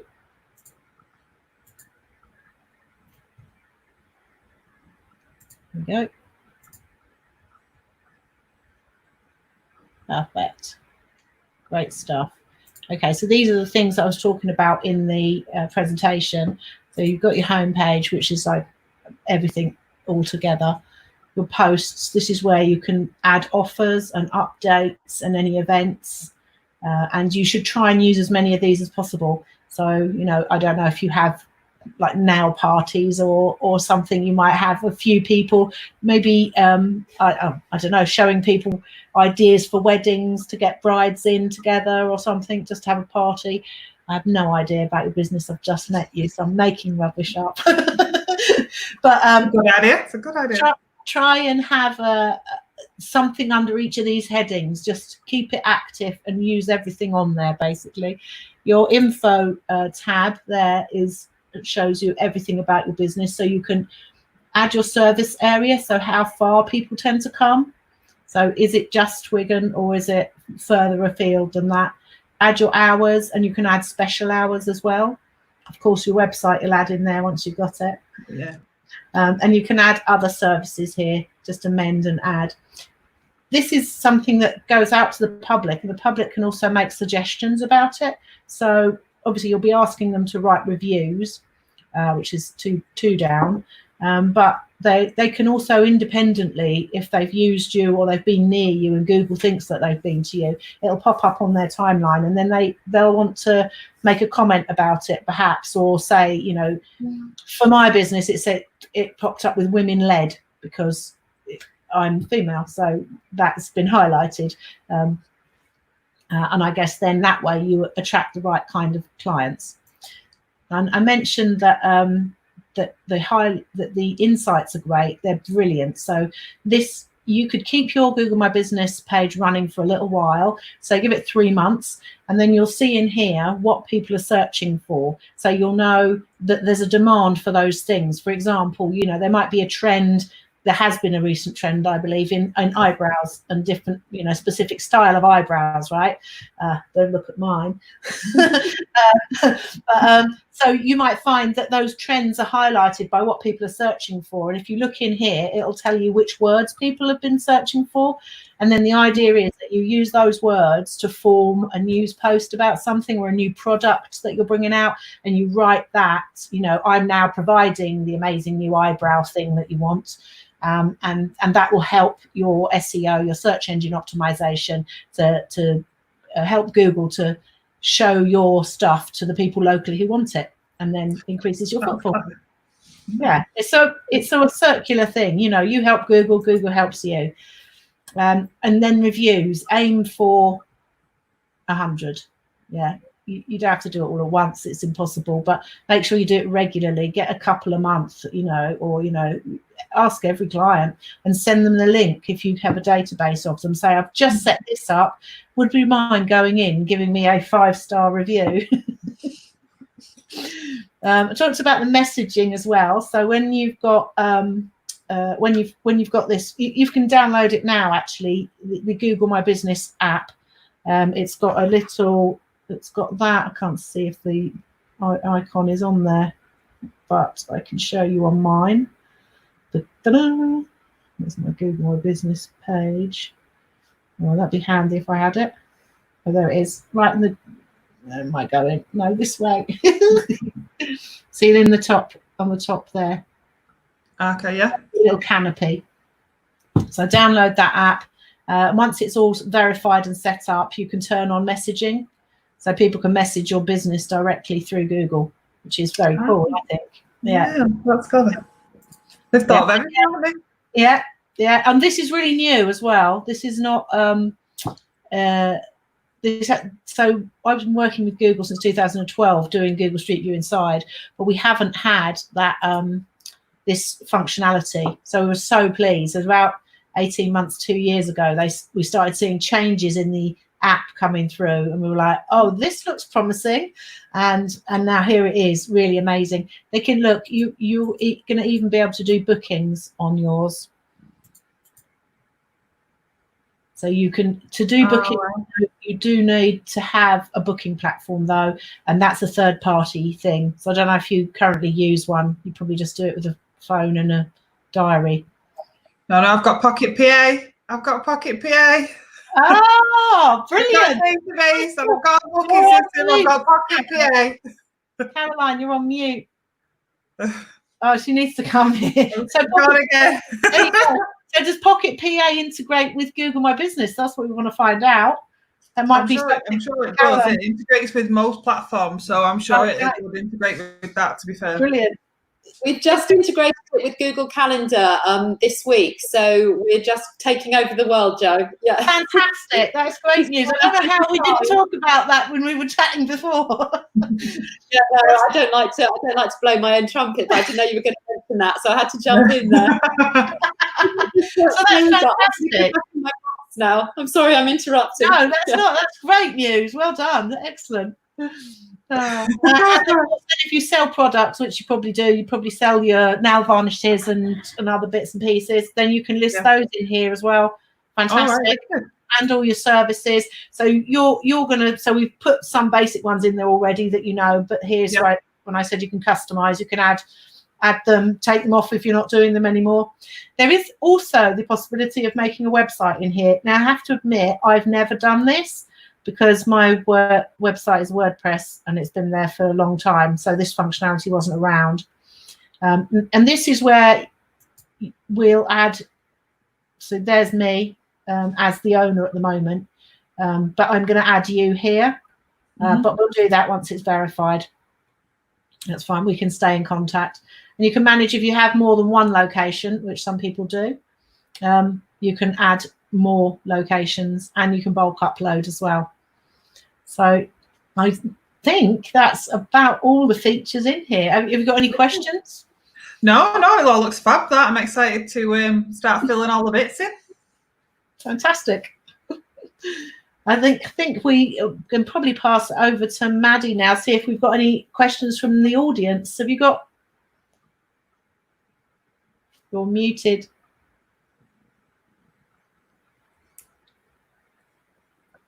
Hi, can you hear me? Yeah. Just wanted to say thank you, Nina, for letting Jo use you as her little guinea pig. And thank you, Jo, for showing everyone how simple and easy it is to start a Google My Business. And hopefully, Nina, it will bring you some more business. Yeah, fingers crossed. So thank you. Yeah. Cool. So I think we'll move on to some questions now, if that's all right with you, Jo. Yeah. Shall I stop sharing? Yeah. There we go. Perfect. So the first question is, if I'm not a location business and I don't want people to see my address, can I still have a Google My Business listing? Yes, you can. It'll just make you appear in the area where you exist. Yeah. You'll have to put your address in because they need to verify it, and they'll most likely need to send you a postcard like we just did with Nina. If you're there's an option for it to not show up. So how we did with Nina, we said, do people come to you, and is this address where people come to? And we clicked the radio button, yes. Right. The other one, then it doesn't show your address. It just makes you visible as a business in that general area. Cool. So the next question is, can I have more than one listing? I think you touched on that briefly with Nina, but I don't know, did you want to expand? Yeah. You can have more than one listing. You can have multiple listings. Currently working with a dance company that's got about 30 dotted around the world, in fact. Oh, wow. So we are currently collecting the information about their businesses, and we're going to bulk upload that, and hopefully we're going to bulk verify it as well, because that could turn into a little bit of a nightmare if we had little postcards going out all over the world for one business. So yeah, that's a thing. And you can have it used to be much harder, so people might be left with that overhang of times gone by where you couldn't add 2 businesses in one building or at one address, but that's no longer a thing, and we are able to verify businesses, that 2 different businesses that are at one location. Sometimes we need to convince them a little bit by taking photos, but yeah, it's possible. Amazing. They've got everything covered, haven't they, Google? So another one is if the street view is showing another house, or it's got someone else's hedge in it, can that be altered and can that be changed? Yes, that's a very popular question. Yes, basically, yes, we can change it. So the Google Street View location is a point in Google Street View on the map near your address. So what we do is we just manipulate that in your Google My Business listing and pick the right view, pretty much. Cool. So the next one is, should I use Google My Business if I already have a website? Like, do the 2 work well together, or do you think you should favor one over the other, or what's your advice? Definitely have a Google My Business listing, whether you have a website or not. But if you've got a website, you definitely need a Google My Business listing. There's an overarching rating for your website, which is your domain authority. So that's your URL and how important it is considered on Google, with so many different factors. So your overarching domain authority will improve if you have a Google My Business listing. Would you say that having a Google My Business would it would be more likely for that to pop up when someone Googles them as opposed to their website? Yes. Yeah, absolutely. Yeah, it's vital. I can't tell you enough how, if you're a business, you really need a Google My Business listing. Ideally, you need obviously both a website and a Google My listing, but if you're gonna pick one, be Google My Business. Yeah, Cool. because it's free and it's quick and it's easy. So particularly for a micro business, it's one way of getting your business on the map. Yeah. So I know, obviously, as you just demonstrated with Nina, you set up Google My Businesses for people. How do people go about that? Do they drop you an email, or would you like them to message you on Instagram? What's your... Yeah. They can contact me however they like. They can contact me on Google My Business if they like. Or they can phone, they can email me, joe@strikingplaces.com, or any of the social media platforms. We are on Instagram, Facebook, Twitter, LinkedIn. If you on LinkedIn, I'm quite active there as well. So how does it normally work? Obviously, with everything at the moment, you can't have a sort of meeting, but is it normally done virtually, or is it just over email? Yeah, email usually. It's quite easy. I do like to encourage people to have a 3D virtual viewing, just so I can show off my 3D virtual tours. But that's only a fun part of it. Cool. So the next one is, obviously you mentioned it in your PowerPoint, but how do you think Google My Business will help someone reach more customers? It's because it goes onto Google Maps, which is the biggest mapping tool on the planet. Their information is on there. It reaches that from there. It reaches onto Google Search, and it's what drives the search panel. So the knowledge panel on the right-hand side. So if you Google Striking Places Photography and press enter, you will see that my knowledge panel is really filled out very, very well, because I've paid attention to everything I need to do. And if you do that for any other business that hasn't got that, you'll see that that doesn't have it. So it's so powerful, and people are looking on their maps. They're speaking to their phones these days. They're saying, I want a beauty salon in the local area. So the one that pops up first and looks most impressive, that's got the best photos, that's got the greater presence, is the one that someone's going to pick first. Yeah. And I think ultimately, like you said, the more information that you put on there, like your hours and stuff, the less time you're going to spend having to answer questions from everyone individually. If it's all on there, they can just find it for themselves. So it's free as well. So it's hard to say no, to be honest. Just a no-brainer. I think everyone should have it. It's almost like free advertising, isn't it? Really. Cool. So the next one is, can I still use Google My Business if I don't have a business shop front? Yes. Yeah, absolutely. Yeah, I'm in a struggle at the moment. I don't have a shop front, but I have a fantastic Google My Business page listing. But I do still want people to come to my house because I'm a photographer and I do photo shoots here. I do profile, headshots, etc. So I had to wangle with them. They didn't really want to have me and my address on there, but I convinced them that it was the right thing to do.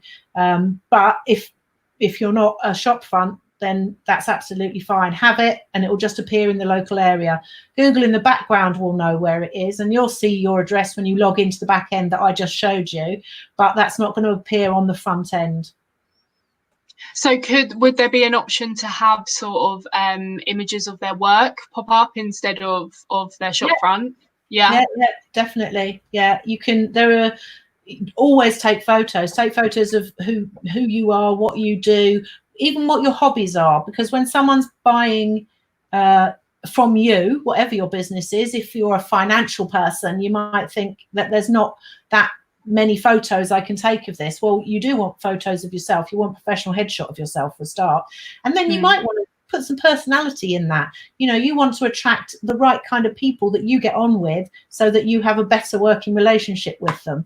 So definitely, you know, if you go skiing, for example, have a picture of yourself going skiing, because that will attract someone who also likes skiing, and then you'll be talking the same language already. So hopefully no one here is thinking, oh, I don't have a shop front, or I don't want my address to be on there. I'm not going to set one up. Hopefully that will help them learn that there's alternatives to whatever your business is. You need a Google My Business listing. Yeah, whatever it is, every business needs a Google My Business listing. Hopefully we can get everyone on this call to have one. So we've had another one. How do I transfer the ownership of a Google My Business listing? Okay, so this comes up a lot as well. This is how a lot of people end up coming to me. If you are in contact with the person that has ownership of it, then that's easy. And you literally ask them to add you as the owner. They'll add you as a manager first, and then once they've added you as a manager, they can swap you over to the owner. And that's what you were doing with Tina. That's what I'll do. Demonstration, yeah, exactly. So at the moment, it looks like I'm the owner of her page. As soon as we've got that verified, I'll put her email address in, and we'll swap that over. I'll take myself off completely. She can then just be the sole owner. It's always a good idea if you, with any login that you have in an account, to have someone else as a secondary person, you know, just in case anything goes wrong of any kind. It gets a little bit more difficult if you don't know who owns it, or you don't have access to the email address that previously owned it, but we can still recover that. So I do quite a lot of account recovery for people. Yeah. So it's still possible. Yeah, still possible. Is it a lot more difficult? It depends on the situation, really. So if there is a person that is receiving the emails and looking at them, which often there isn't, because it'll be an old forgotten Gmail account, so they won't be logging in. I can give a hint. As soon as I start researching it, I can give a hint of what some of the characters in the email address, and often that person will go, oh, I know. And then they can go and recover the email address themselves. It was an old one they used to use. But if it's a person that maybe doesn't want to relinquish it, and they should, then I can get involved with my Google coordinator, and we can get it back, basically. So you're the magic behind it. They just need to come to you, and you can sort it all out for them. Yeah. Cool. So another question is, I know you touched on this, but maybe just to go over it again, is what do I need to verify my business? You just need to fill it in, and it sends you a postcard. If it's a more established business, so I was rather hoping that was going to happen. I thought we were going to have like a miracle moment with Nina because she'd been in business for so long, but she didn't have a landline. So what will happen over time is Google gets all information from all over the place. It gets from land registry, it gets from adverts, and it tries to verify it itself. If it's a new business, it will need to send a postcard. If it's an existing business that didn't have one, you can verify by simply pressing a button to say, ring me now. So often, a lot of the time I'll do with groups of companies, I'll do centrally, I'll have to ring through to the phone number and say, hi, I'm just working for head office. You're going to get an automated call in a moment. It's going to give you 6 digits. Can you write them down for me and either call me back or I'll ring you back in 5 minutes. And then I get that verification code. But if it's a small business and it's a location-based business that's had a phone number for some time, they'll probably get that option and they can just enter the digits themselves. Do you know if there's a reason why they don't do it via email? Because I know a lot of companies do often favour email. Why is it either phone or I don't think they're postcard? secure enough. Okay, Basically. that makes sense. Cool. So one question that I had for you, not about you, my business, just about you, is what would you say is the best thing about working for yourself? Like what do you enjoy the most? What don't you like? What just the freedom of working for yourself. I like working and I can do the work that I like. And the bits that I don't like, I can sub out to people who like doing that. So I think it makes like a happy life, really. Would you say you find it quite hard to like tune out? Obviously, working for yourself, you don't have like 9 till 5 working hours. You can be on your laptop till 11 p.m. at night. And would you say that's something you found quite difficult, knowing when to stop? Some people might say that about me. I don't think it's a problem. I do normally stop. We have dinner at a regular hour here. It's normally 7. So, I'm winding down by about 6-ish. Yeah, starting to chill. But equally, I can jump and be flexible and be accessible if I've got a client that needs something doing urgently. So, I like to deliver a quality service and timely manner for people. So that makes me feel good. So yeah. I like it. When things are a bit more normal, are you normally sort of in an office or do you work from home or? No, my studio, you can't see it here, but this is my studio.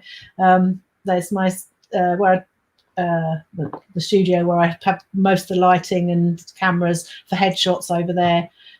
It's most of the ground floor of my house, and then other than that, I'm out shooting. So location-based businesses, creating 3D virtual tours, could be anywhere. So yeah, as I said, I was in Mexico and all over Europe just before Christmas. Amazing. I do for 2 other jobs. I've got Mauritius and Mexico coming up again when we can move. And I'm going to shoot some trains in the Midlands and in Plymouth. Not quite as exotic. Gets you out of the house though, doesn't it? Nurseries, children's nurseries that are coming up for 3D virtual tours in South London. So there's a big variety, isn't there, really? Yeah, and I guess that's another reason that I like it. It is variety. There's no 2 days are the same, really. I mean, some of the same tasks, obviously, you have to do, but I'm always speaking to new and interesting people, finding out about new businesses. Yeah, I think that's what keeps it going. Cool. So the last one would just be a chance for you to basically plug yourself. What's your social media? I know you have Instagram. Is it just at Striking Places? I think it's striking_places because I think Striking Places was gone. But God. How annoying. You'll see the branding on there. You'll get it, I think. Yeah. I'm active on Facebook, so that is Striking Places, and follow me on, or contact me, link in with me. I'm quite active on LinkedIn. That's where I want to be. Digital marketing managers for national chains might be a perfect person for me to speak to. And yeah, Twitter, I'm active on there occasionally. Occasionally I have short bursts of twittering. But estate agents really, or anyone selling houses that wants to experience these virtual viewings in a 3D space, that's what I'm doing. 10 minutes, come and find out what it's about. Just ping me on any of the platforms, and let's have 10 minutes in a chat. Amazing. No, it is amazing. When you showed me, I just couldn't believe it. It was so cool. I think we're going to wrap it up now. Just wanted to say thank you so much, Jo, because we know you're super busy. So thank you very much, and have a lovely day. Yeah, you too. Take care, guys. Thanks. Bye.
Hello, Rachel. Hi, how are you? Oh, such a delight to have you here. You are our very last guest after our inaugural event. So yeah, it's with great pleasure that I have the ability to introduce you, Rachel. How do you pronounce your surname? I realised I was wondering that this morning and I didn't quite well. Is it It's Balchin. Balchin? Okay, perfect. Yeah. It's surprising how often people get it wrong. It's always wrong, so don't ever worry about that. Don't worry. From Bulldog Accounting, and that's the main part. Where is the Bulldog? Where is Esme? You might be able to hear her. She's kind of, I can try and show you. She's sort of asleep on the floor. Her little head's just poking around on the floor. Oh, I don't think I'll get her in shot. I've got some treats ready, so I can try and tell. Have you taught her? That's my darling. Yeah, here she comes. Oh, goodness.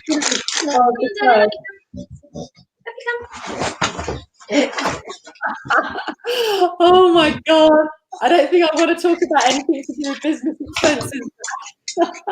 She's more interesting than accounts are, but you know. Oh my goodness. Oh, she's adorable. Oh, so nice. But anyway, thank you so much for joining us today, Rachel. So when I put out a call, just to let everyone else know, for a sassy accountant, I can just see that we've excelled ourselves, because I wasn't sure if those two things even went together, but you are living proof that they do, because you are just so cool. And it's just been a real delight that we've been able to chat and practice on our stream, and you're able to do some sharing now. So it would be great if you could just let everyone, and especially Esme in there as well, just to tell us a little bit about your journey and your accountancy practice. And then I know you've got a slide and stuff that we can put up as well. Yeah. And then I will move back out of the screen while you do your bit, and I'll come in at the end. But take it away, Rachel. Tell us everything there is to know. I'm just going to put the slides on, so I can, because I put slides in to talk about myself with. So if I do that, can you see? Oh, yeah, we can. Oh my goodness!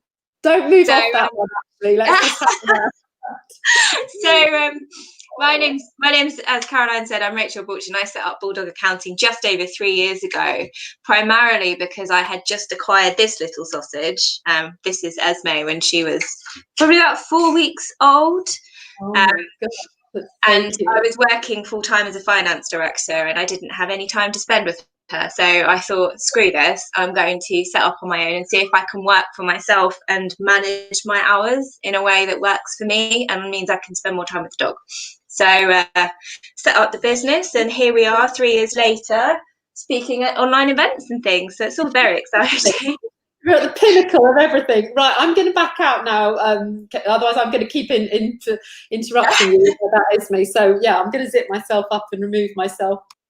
Okay, great. I'll just carry on. So I've been asked to speak to you today about business expenses and what you can claim through your business, and what things you need to think about when you're trying to sort out your business expenses at the end of each tax year. I tried to focus on micro businesses because I know that's the audience for the app that is being launched. So I just wanted to talk a little bit about what the reporting cycle is for micro businesses in terms of tax. So all sole trade businesses have to complete a self-assessment tax return, which is filed to HMRC by 31st of January for the previous year. So the tax year that ended in April, the self-assessment tax return will be due next January. You can file it online through HMRC's portal if you're so inclined, or I know a lot of people just sub it out to an accountant. And one of the really nice things about the Pocket PA is that you can send the information directly to an accountant from your app, so you don't have to get involved too much in the horrible year-end reconciliations and going through all your bank statements, which I know some people do.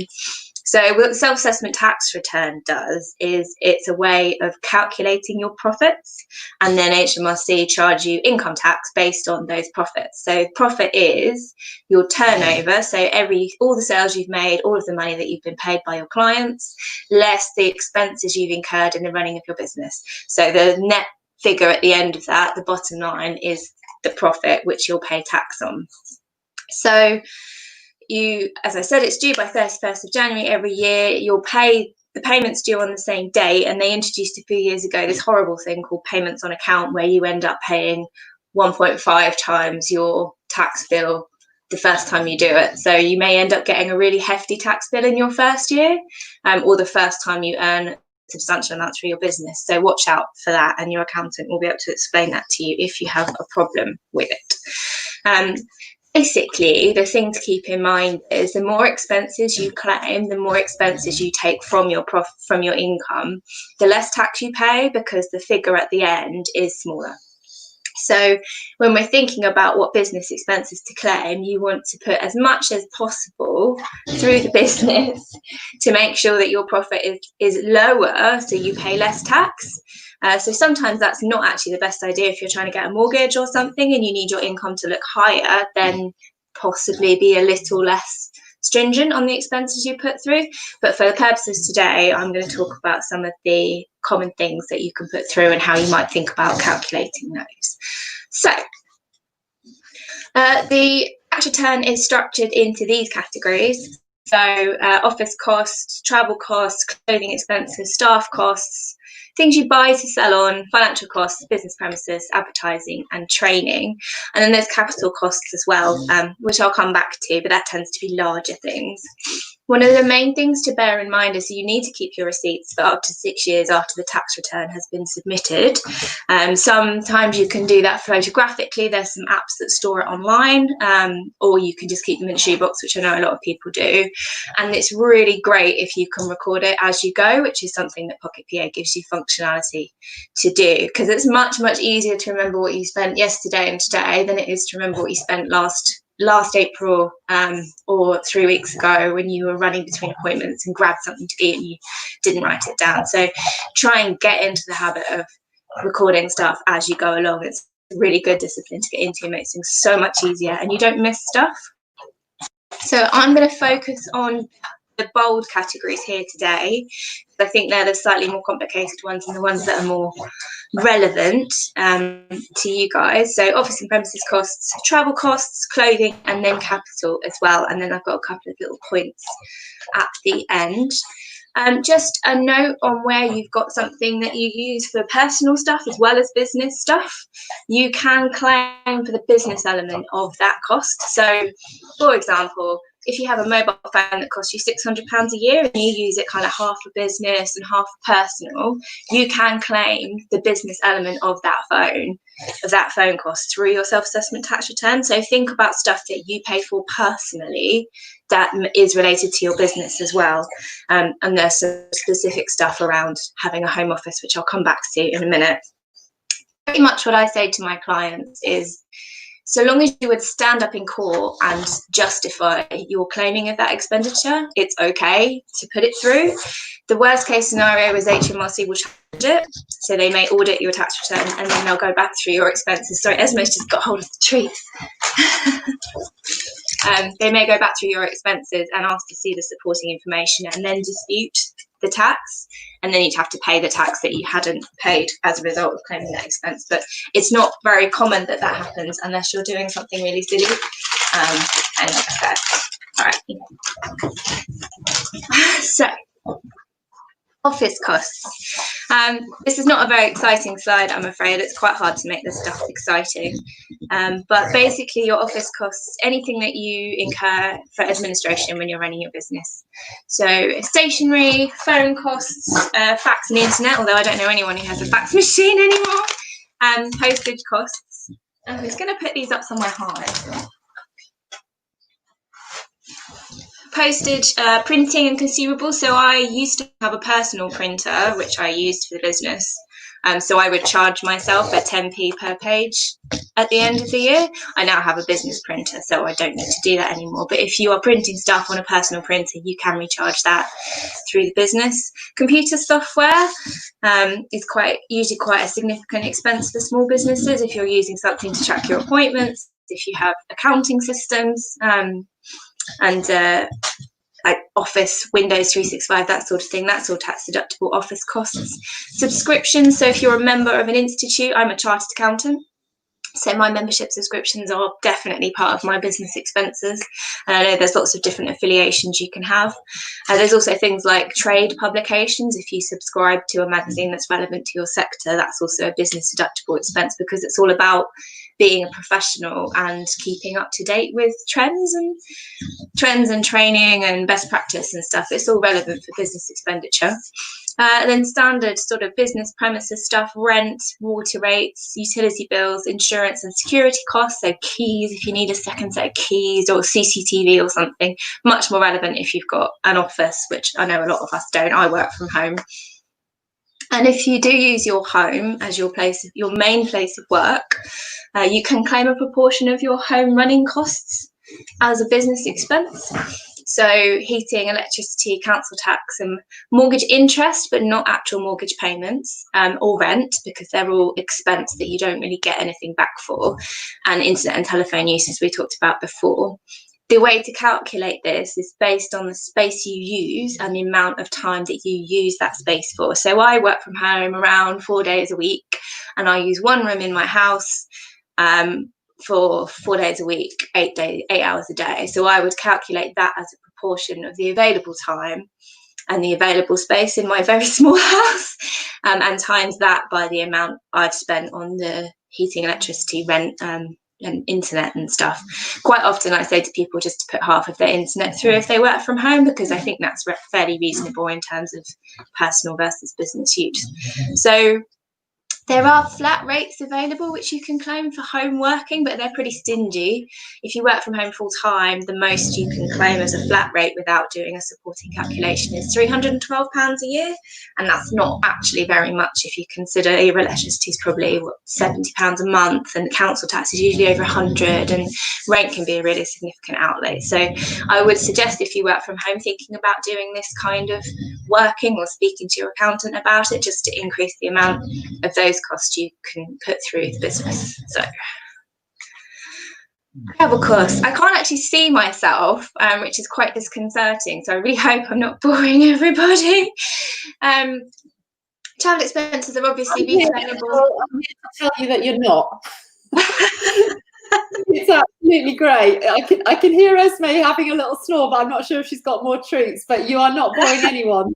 I had a board meeting this morning, and she was just snoring away in the background. It's very embarrassing. That's what mute is for. Can I stay on with you, actually, in case I've got any little questions when you say something? Yeah. Okay. So travel costs. I know a lot of you will be traveling between appointments or visiting clients, and quite often we have meetings with clients. So I go out to London. I used to go out to London quite a lot. I haven't been there for a while, funnily enough. Here. Sorry? There's no one here. It's deserted. Oh, what, in London? Yeah, London is empty. Really? That surprises me. Yeah. So you can claim costs associated with driving somewhere, so mileage, which I'll come back to in a second, but also the parking costs.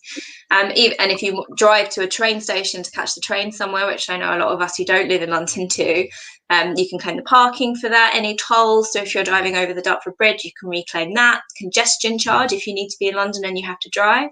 Train, bus, taxi fares, pretty obvious stuff. Hotels and meals on overnight trips, and that includes conferences or training courses where you need to stay. And you can either keep the receipts for the meals, or you can claim a flat subsistence rate, which for a day, if you work away from your normal place of work for a day, which is defined as around 6 hours, I think, for HMRC, you can claim up to £5 a day for lunch, and it's slightly higher for evenings, but I forgot to look that figure up, so I'll have to get back to you if anyone's interested in that. One of the main things, I think, for small business owners is tracking your mileage. So if you use your personal car for business trips, which a lot of us do, you can claim 45 pence a mile for up to 10,000 miles a year, and 25p per mile thereafter. This allowance is designed to account for fuel and wear and tear on the vehicle. So it actually works out quite nicely. If you're driving around quite a lot, you get quite a lot back for claiming the mileage rates. You can't claim for non-business mileage fines you incur from driving badly or travelling between home and your usual place of work. So if you have an office or a premises that you always work at, you can't claim for your travel from your house to that business. But if you work from home and you drive to a client site once a week for the duration of that arrangement, you can claim for that. So it's good to be clear about where your place of work is and where you're going. You can also buy a vehicle through the business. Quite often that will be a van or a branded vehicle. And if it's a business vehicle, you can put all of the costs associated with that through the business. So the insurance, breakdown cover, repairs, and the fuel as well. But it must be the business use of that. If you buy a vehicle through your business, which is available personally, there's other things to consider, which I haven't gone into here. It gets a bit more complicated at that point. But I'll come back to the kind of capital stuff around buying a vehicle in a little while. The clothing is an odd one. HMRC are really strict on it. It has to be a uniform or protective clothing, or if you're an actor or entertainer, you're allowed to claim for your costumes, which always amuses me. You cannot claim for clothes that you would wear, even if you only wear them for work. So if you work as a consultant and you buy a really expensive suit, that is not a tax deductible expense. If you have to buy clothes that then so I had a photographer who was a client and he wanted to claim his clothing. He used to go and buy t-shirts and shorts from Carhartt or something. He tried to claim all of that because his defense was it gets ruined on photo shoots. But he could wear that clothing at other points. So HMRC would not accept that as a business expense. So you need to be a little bit careful. But what you can do is if you have to wear something, like if you had to wear a polo shirt for work and you don't, it's definitely for work and you don't really need it for anything else. If you had it branded, then it's a uniform. So you can be a little bit careful about how you... So, Rachel, I've got my Pocket PA t-shirt on. I'm actually sort of wearing it today, but I wouldn't particularly wear it out of an evening or anything else. So I bought this because we wore it at an exhibition and stuff. So this is 100% a cost, isn't it? Yes, yeah, absolutely. I wouldn't wear it on a Saturday night particularly. Yeah, I mean, it's branding. So Jo was wearing her Striking Places top as well. It's branding, it's advertising, it's very business related. It's not just clothing that has another use. So if even a small logo would be enough, wouldn't it? Just to have a small logo of your business, as long as it's branded somewhere. And yeah, perfect. Yeah, so that's quite useful, I think. Sorry. It's like your uniform. Yeah. In certain roles with specific kind of tasks, you can claim extra relief for the cost of cleaning your uniform. So that tends to be kind of medical or quite practical professions. So I've got a friend who's a chiropodist and she can claim an extra £100 a year for cleaning the uniform. And you can claim the costs of the tools that you use in your job. So hairdresser's scissors, if you have like foot scrapers and things she's got, there's quite unpleasant things, you can claim for that sort of stuff. And cleaning, replacing and repairing your protective clothing. So if you're a builder, for example, and you had steel toe cap shoes, you could put those through the business because it's protective clothing and it's needed for your job. So stuff like that. But yeah, they're quite strict on this one. This is one of the ones that I don't see very often. We've mentioned capital costs a couple of times. So capital basically means that you use it over a number of years, and usually that means it's expensive.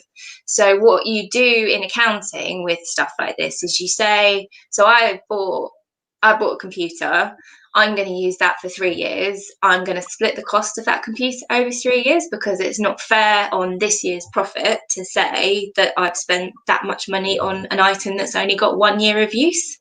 So you're matching the cost of something with the time frame it's being used for.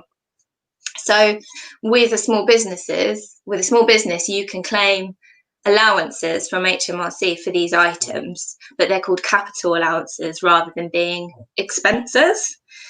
So things that are quite commonly claimed for are computers, any expensive machinery, or if you've got particular equipment that you use in your role. So if you had a really fancy hairdryer that cost you 300 or 400 quid, you could use that as a capital item and split the cost of that over a few years in your accounts. Generally, I tell clients if it's more than £100 and you're going to use it for more than a year, then it's probably worth capitalising it. Things like if you are renting a business premises and you install loads of seating, that would be an alteration, which would also be capital. And for cars, they're a bit funny about cars. They don't really like people buying cars through businesses, so they don't let you deduct the expenses on cars as much as other items. So all the ones in the top category, you can claim 100% in the first year of the capital allowances from HMRC. So they'll let you deduct that from your tax bill. For the cars, it depends on the emissions. So if you buy an electric car, you get to claim 100% of it in the first year. But if you buy emissions, you can only, I think it's 8% that you get off your tax bill. So if you're going to buy a car for the business, think about whether you can get a van, something branded. Again, they are 100% deductible, or an electric car is a good option. Otherwise, I think you're better off with the mileage reclaim from your personal car. And if you buy a car or anything else through the business, it belongs to the business and not necessarily to you personally. It's a bit grey with sole traders because you are the business effectively. There's no legal delineation, but it is the business's vehicle rather than your personal vehicle. So you need to be a bit careful about whose name the contract is in, and if it's on a hire purchase, who's liable for it. So it's just worth being a little bit mindful of that if you're buying bigger items. So other things you think about: advertising and marketing costs, which you can claim, include publicity. So anything you spend on social media management or advertising. Your website is quite a key marketing tool. Any networking fees. So I've got a lot of clients who go to different networking groups to meet their clients. And the networking fees can add up to quite a lot, actually. Even if it's just £5 here and there, you do end up spending quite a lot. And any other promotional activity, that's all tax deductible. Accountancy fees, this is a good one. So you may pay between 150 and 400 quid for a self-assessment tax return, depending on where you go and how complicated your circumstances are. But that's tax deductible, so you save the tax element of that. Finance costs, so if you have a credit card that you've used to buy business things and you're getting charged quite a lot on that, then that is a business expense. Bank fees and overdraft fees the same. You can buy anything you buy which you use in the course of your business. So if you were, I don't really know anything about this stuff, but if you were doing lashes and you had to buy the lashes in, then that's a tax deductible expense. That's kind of quite a sensible one. And another note just to be aware of: if you make pension contributions, you will get additional tax relief on those. And it's a great thing to get into the habit of doing early on, rather than trying to backtrack when you're approaching retirement and you realise you've not got any savings. So, So, Rachel, just to ask about the pension, is that a specialist area, or would your accountant be able to guide you, a self-employed person, about pensions, or do they just deal with it once it's set up in your element? It depends. So pensions are a minefield. They're hugely complicated, and your financial advisors are probably the best professionals in terms of advising you on the particular setup that would be good for you. But an accountant will be able to talk to you about what your blanket options are. So there's sort of quite simple schemes that you can run via apps, which will allow you to make a standard contribution. So accountants can do a bit, but if you're really interested, a financial advisor is probably the best thing to do. I think if you have an accountant, it's worth asking them to see what they suggest in the first point of call. But I have a self-invested pension pot through Hargreaves Lansdowne, which is online, and I just chuck money in that when I can. And hope that they make good decisions for me, but I know nothing about investments, really. It's too complicated. That's sometimes referred to as a SIP. I think sometimes people talk about a SIP, but the bottom line is once your income starts to increase and you're actually covering all your day-to-day expenses and your living expenses, and you might be in a position with your business where you've got a little bit of extra profit or disposable income, that might be one of the things that you discuss with your accountant about putting something aside for a pension. And you can obviously do it on a sliding scale, because you know, obviously there are basic living costs that need to be covered first, but once you're starting to move more into a higher profit level, that might be something you want to think about. Is that what you're sort of basically saying? I'd suggest it at an earlier stage than that, but obviously if you're not making a profit, then there isn't any money there to put aside. But it's something that you should think about building in early rather than leaving it until you've got enough money, because you'll never have enough money to do it. But you get tax relief, so you're not going to lose as much as you think, because you save the tax on it and then it's sitting there waiting for you when you retire. So I mean, I don't know how many people have been employed before they went into being self-employed or are employed as well, but there will be auto enrollment letters you'll have had if you worked for a business in the last couple of years. And legally, the government has mandated that all employees are enrolled into a pension scheme if they earn above a minimum threshold, which I think is around 20,000. So it's worth trying to keep in line with that. So if you're earning that threshold, that's the legally mandated level that the government has suggested you need to be saving into a pension for. So if you know, it's personal preference, but a lot of clients I've got who are kind of in their 40s and 50s are now realizing that they are a bit behind where they could be in terms of pension saving, because they've just never thought about it. So I think that's one of the things being self-employed. You've got so many other things going on and so many other pulls on your money that you're not beginning to think when you're in your early 20s or early 30s that pension is anywhere coming close. But people forget that you've got to start early on, and just squirreling away small amounts do compound up. And really, so I started at 2022 because I did a report. I used to work for the National Audit Office, and I did a report into pension savings, which was just before they introduced auto enrolment. So that scared the hell out of me, and I've been very mindful of pensions ever since. Yes, no, I can imagine. So that was it for my presentation. So I just wanted to say thank you, and got questions if anyone has any. Yeah, well, I wanted to just sort of talk. I know you touched on the part about the mileage tracking. So I was just going to do a really small screen share just to show people how they can track their mileage, because let me just have a quick look. I've got to just share my screen, and I think I can do it by sharing the window. Perfect. So that's basically the view that you'll get if you're looking on your mobile view of your phone app on Pocket PA. And this button in the top right, we've got a plus button. And by clicking on that, the bottom left button is that expenses button here. You can just see it, the green one. And when you click on the expense, this is how quick you can do a business expense. So straight away, you've got the option to click it over to a business mileage tracking expense. But presuming it's just a regular expense, by clicking on the camera view, you can just take a photo of your, it asks you if you want to take a photo of your a receipt there and then. So I can just literally click a receipt, which is what Rachel was saying. You have to have a photo. Yeah, obviously it wouldn't be a petrol receipt for Costco probably. But you say again? They do have petrol stations as well in Stevenage. Yeah. Oh, is that? Oh, yeah. That's true, actually. So, say for example, you've put a £5 expense in. It will automatically show today's date, and then you could put a description, for example, a ticket for a train. If you've just caught a train, you've got the ability here to categorize it, which is important because accountants always like to have everything categorized. So you could choose the travel one. You press the save, and then you choose and say how you've spent it. So say, for example, you put it on a credit card, then you go down and you press save, and suddenly that business expense is saved directly into your business expenses. And that literally was 30 seconds to take. And that's all saved.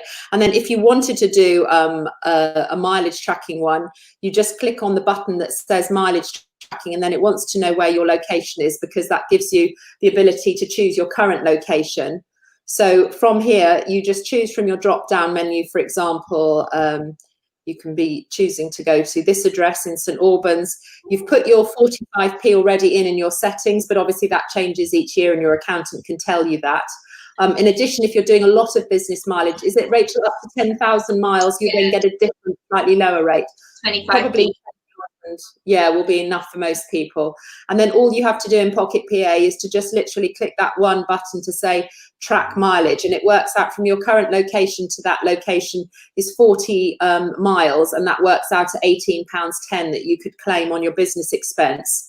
It puts in the postcode from where you've gone from A to B, and it's already categorized it under travel. So the only thing left for you to do is to press save.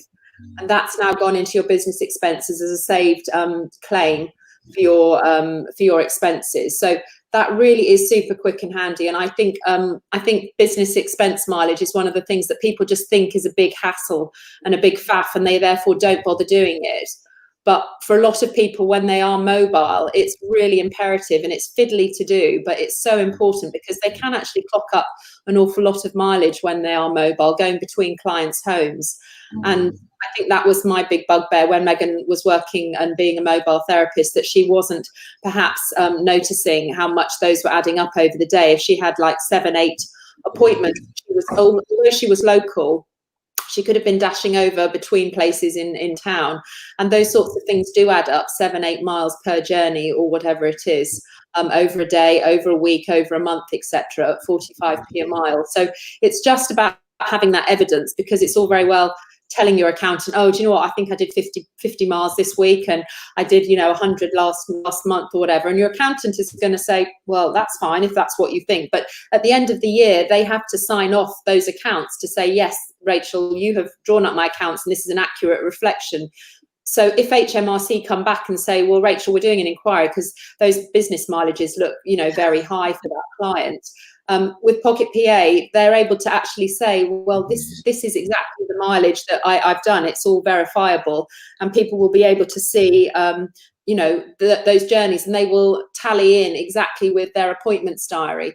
So I think the idea of doing it on the go is just it's just a no-brainer really for people to understand to do that. Because for me, I think like you touched on at the beginning, I think it's good habits that you get into at the beginning for your accounts.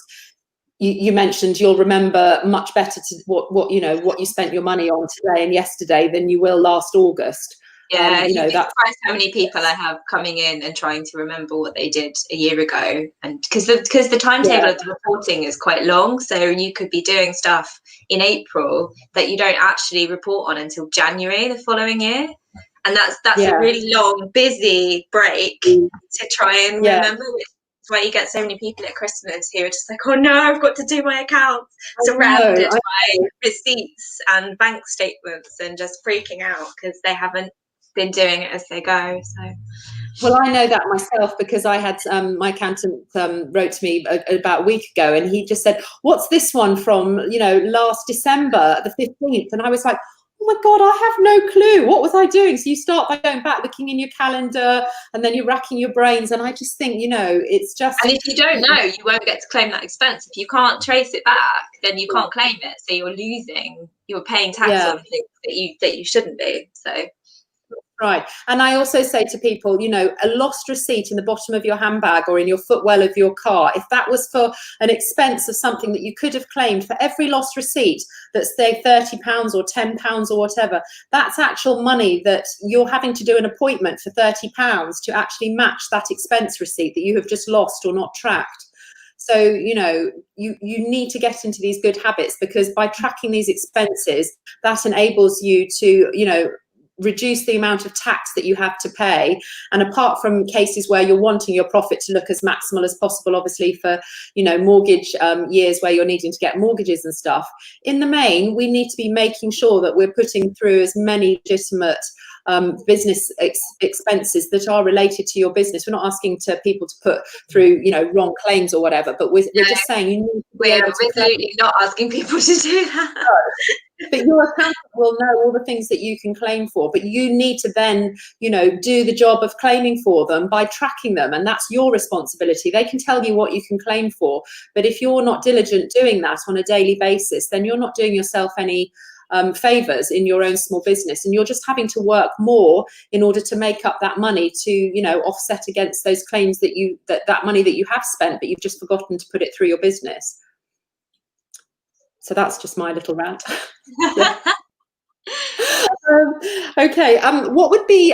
Could you just run through the main steps for somebody when they're beginning to get started? So, say somebody is in this situation now where they've lost their job or they're thinking about becoming self-employed. What would be the steps that they take in order to move themselves into being self-employed? And who do they have to notify, etc.? So, regulations wise, you have to tell HMRC when you become self-employed, so they register you for self-assessment. That's kind of like basic 101, and you have to do that by the October following the tax year in which you start. So if you started now, it would be next October that you needed to tell them by, but it's better to tell them sooner. And you can just do it online. It's just a form online that you can fill in to do that. They'll send you a UTR number, a unique taxpayer reference number, which is very, very important, and loads of people don't know. And that drives all of your reporting. So that will be associated with your national insurance number and will have all of your self-employment records on it. So if you had been, for example, claiming under the coronavirus scheme for self-employed people, that's where all of that information would be sitting, which is why they needed you to submit your tax return by a certain date in order to have that information to go back and check what you should be eligible for. So that's number one, is tell HMRC that you're doing it. I always advise people to have a separate business account. It's a personal bugbear, but as an accountant, when people give me a bank statement and it's got their personal stuff and their business stuff in, it makes me feel a bit uncomfortable because I don't really want to know what you're spending your money on. It's none of my business. And B, it's just loads of transactions you're wading through which aren't relevant. So it just reduces the amount of mess you're going through. So having a business bank account's really valuable, and just keeps it really tidy. What else? I think thinking about, people need to think about getting an accountant as soon as they are thinking about setting up on their own, or should they first step be actually registering themselves online, because it's so simple to do, to get themselves registered with the it's a personal preference. Like I have friends and clients who did it themselves and then decided they wanted some help when it got a bit more implemented and they were a bit more comfortable that it was a long-term thing. I have people who've been doing it themselves for 3 years and have got busy, so they can't really cope with doing it anymore, or they had a difficult year and they weren't sure what to do and they just needed a bit of help. So I think it depends how comfortable you are with that sort of thing. If you aren't comfortable with it, then speak to someone rather than muddling through, would be my advice, I think, because it can take a lot more stress off you than you might imagine, and usually it won't cost that much just to have a chat with someone who would be helpful. And I think if you come across an accountant and ask them for help and they want to charge you loads of money and won't just try and talk to you about what you need to think about, then maybe try to find another accountant. So I do half an hour. What would be a checklist for people if they're interviewing accountants or they're looking for a good one and they haven't got somebody that's been recommended? What would you suggest people look for? What's your checklist that you always highlight to people when they come to see you? Well, my website is covered in bulldogs. So if people want a really formal person, yeah, so if anyone who comes to me is already going to know that I'm not going to be a really serious suited and booted city accountant. There's going to be snoring on the line and bulldog pictures on everything, and a lot of my clients WhatsApp me questions and stuff. It's quite informal. So I've sort of self-selected from that perspective, but also you need to make sure that you have credentials, I think, because there's lots of people who do a self-assessment for you, but they don't really know what they're doing, and they'll either just put through a generic list of expenses, or they won't know additional things to ask you about, so you might end up missing some stuff or not doing something that's a bit more complex. So it's good to have kind of an accountant that's accredited either. So AAT is pretty good, and then you've got the sort of the chartered and certified chartered and SEMA and stuff. So look for a practice that's regulated by one of the main accountancy bodies. We all like to say we're the best one, but we're all pretty much the same. So it doesn't have to necessarily be a chartered accountant, but as long as they've got some letters. So would a bookkeeper be enough to do a self-assessment return for you, or what are your thoughts on that? Some of them would be perfectly capable of doing it. Most of the people I know who brand themselves as bookkeepers prefer not to. So they'll do you up to the point where the self-assessment is done, but they recognise that they don't have the skills. And so with an accountant, you are required to be a member of your institute. You have to do a certain amount of hours of training to keep you up to date on all the legislation.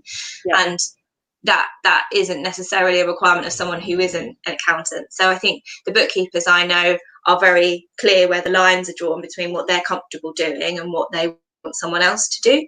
But most bookkeepers will have an accountant that they work with on a regular basis, so there'll be referrals going between them, and they'll have a relatively reasonable cost basis worked out where they refer stuff through. So yeah, depends on the person, but I think just try and speak to somebody. I think it's nice to know who you're dealing with. So if you go for a big firm, you're quite likely to get a sales pitch from a fancy schmoozy guy or girl, and then end up having a junior actually doing the work. Yeah. So it's just me in my practice. I have got an employee, but she's on furlough at the moment because we lots of transactional stuff. People. Yeah, that's me talking to you. Yeah, when it's that small, it's that. Yeah, and I think so anyone who comes to me because we had a nice phone call and they trusted me gets me on their accounts. Whereas with firms, you might not have that kind of continuity. Although some of them would do. It depends on the firm. So that's something that's important to me to offer.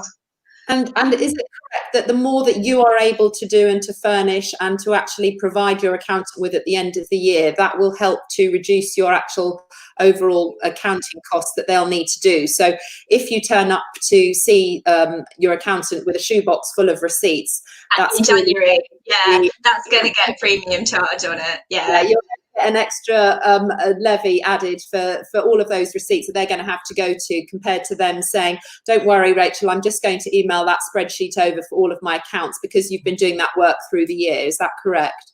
So in some instances, yes, you will get a saving if you've got tidy books. The other thing that's quite valuable is having an ongoing relationship, because then they understand your business and they can advise you more specifically on the things that would be relevant. So you can change things before they become an issue, or make changes that feed through more quickly. So if you're only talking to someone once a year, and they'll be like, well, actually, you've made a loss this year, what are you doing? Not as harshly as that, obviously, because you wouldn't be mean to a client, but you would know. You'd be like, if you'd been seeing for too much, you're like, oh, hang on, has something happened? You're not charging enough for this, you're not covering your costs on this. So I think having an ongoing dialogue is quite valuable when you're quite close. But that was part of one of the reasons that I made the app, because I didn't want Megan to only find out on April the 5th that she suddenly was like, what the heck have you been doing? You are not in any state. You have been running an expensive hobby, honey. That would have been a nightmare. So the idea of Pocket PA, where we've got the green dial and the red dial, is to show exactly, we make the red as small as possible and the green as big as possible, so that users can actually see the financial health of their business at any given point in time, because they know exactly what the level of their expenses are compared to the amount of incoming.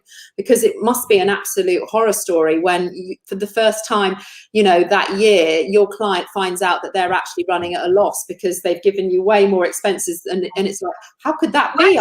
It's the other way as well. Like if you're making loads and loads of profit, knowing that you've got a big tax bill coming before it actually materializes is quite useful, because then you can either save for that or take some time off. So it's quite living the dream.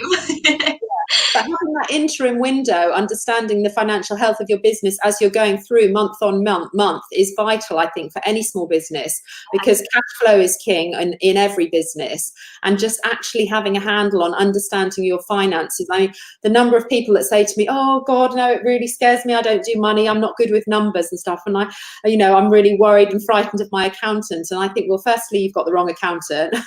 You need to get interviewing again. And secondly, numbers shouldn't scare you. You are amazing at your business. You've got an ability to be able to have a really profitable business, and it's not rocket science to be able to help you understand the numbers. because you know the accounts are the basics of what have you brought in and what are you spending, and we need to work out some balance between them to maximize one and minimize the other, or to get this correct alignment in order for you to sort of be running your life as you want it to, or whatever. But it is your business, your small business in particular, is all about the numbers, and it's just so vital how many people, you know, don't necessarily prioritize it. They're looking more at their front end of their appointments, or, you know, and that is absolutely important, because you've got to have throughput in order to put those numbers on. But you've got to know what the sort of correlation is between appointments equal. Well, you can't start to grow and scale if you don't know what's happening and what's working, and numbers are one way of measuring that. It's pretty useful. Yeah. I always say you can't manage what you don't measure. So how can you possibly hope to get bigger or grow, or when you've got no clue what your benchmark is? It's also really fun having targets when you win, when you beat them. Yeah. Yeah. But when people start using Pocket PA and they're like, oh, my income dial's not that big, and I say, well, let's just look below. Gosh, look, you don't have very many appointments in. Guess what? Appointments equal income. So it's month's really nice as well. And you're like, oh, look how well I've done in growing that. that. And being able to compare back month on month and be able to see the metrics.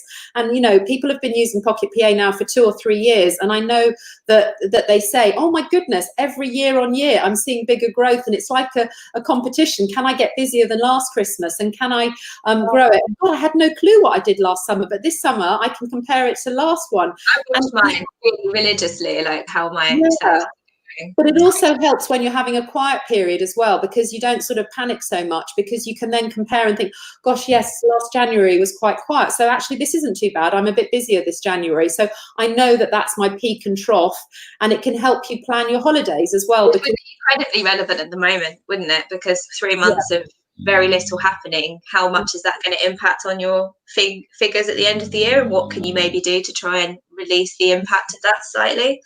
So the scary stuff, it's nice to be aware. Yeah, one of the questions we've been asked is if you could just say a few words about the benefits of being a small company or being self-employed.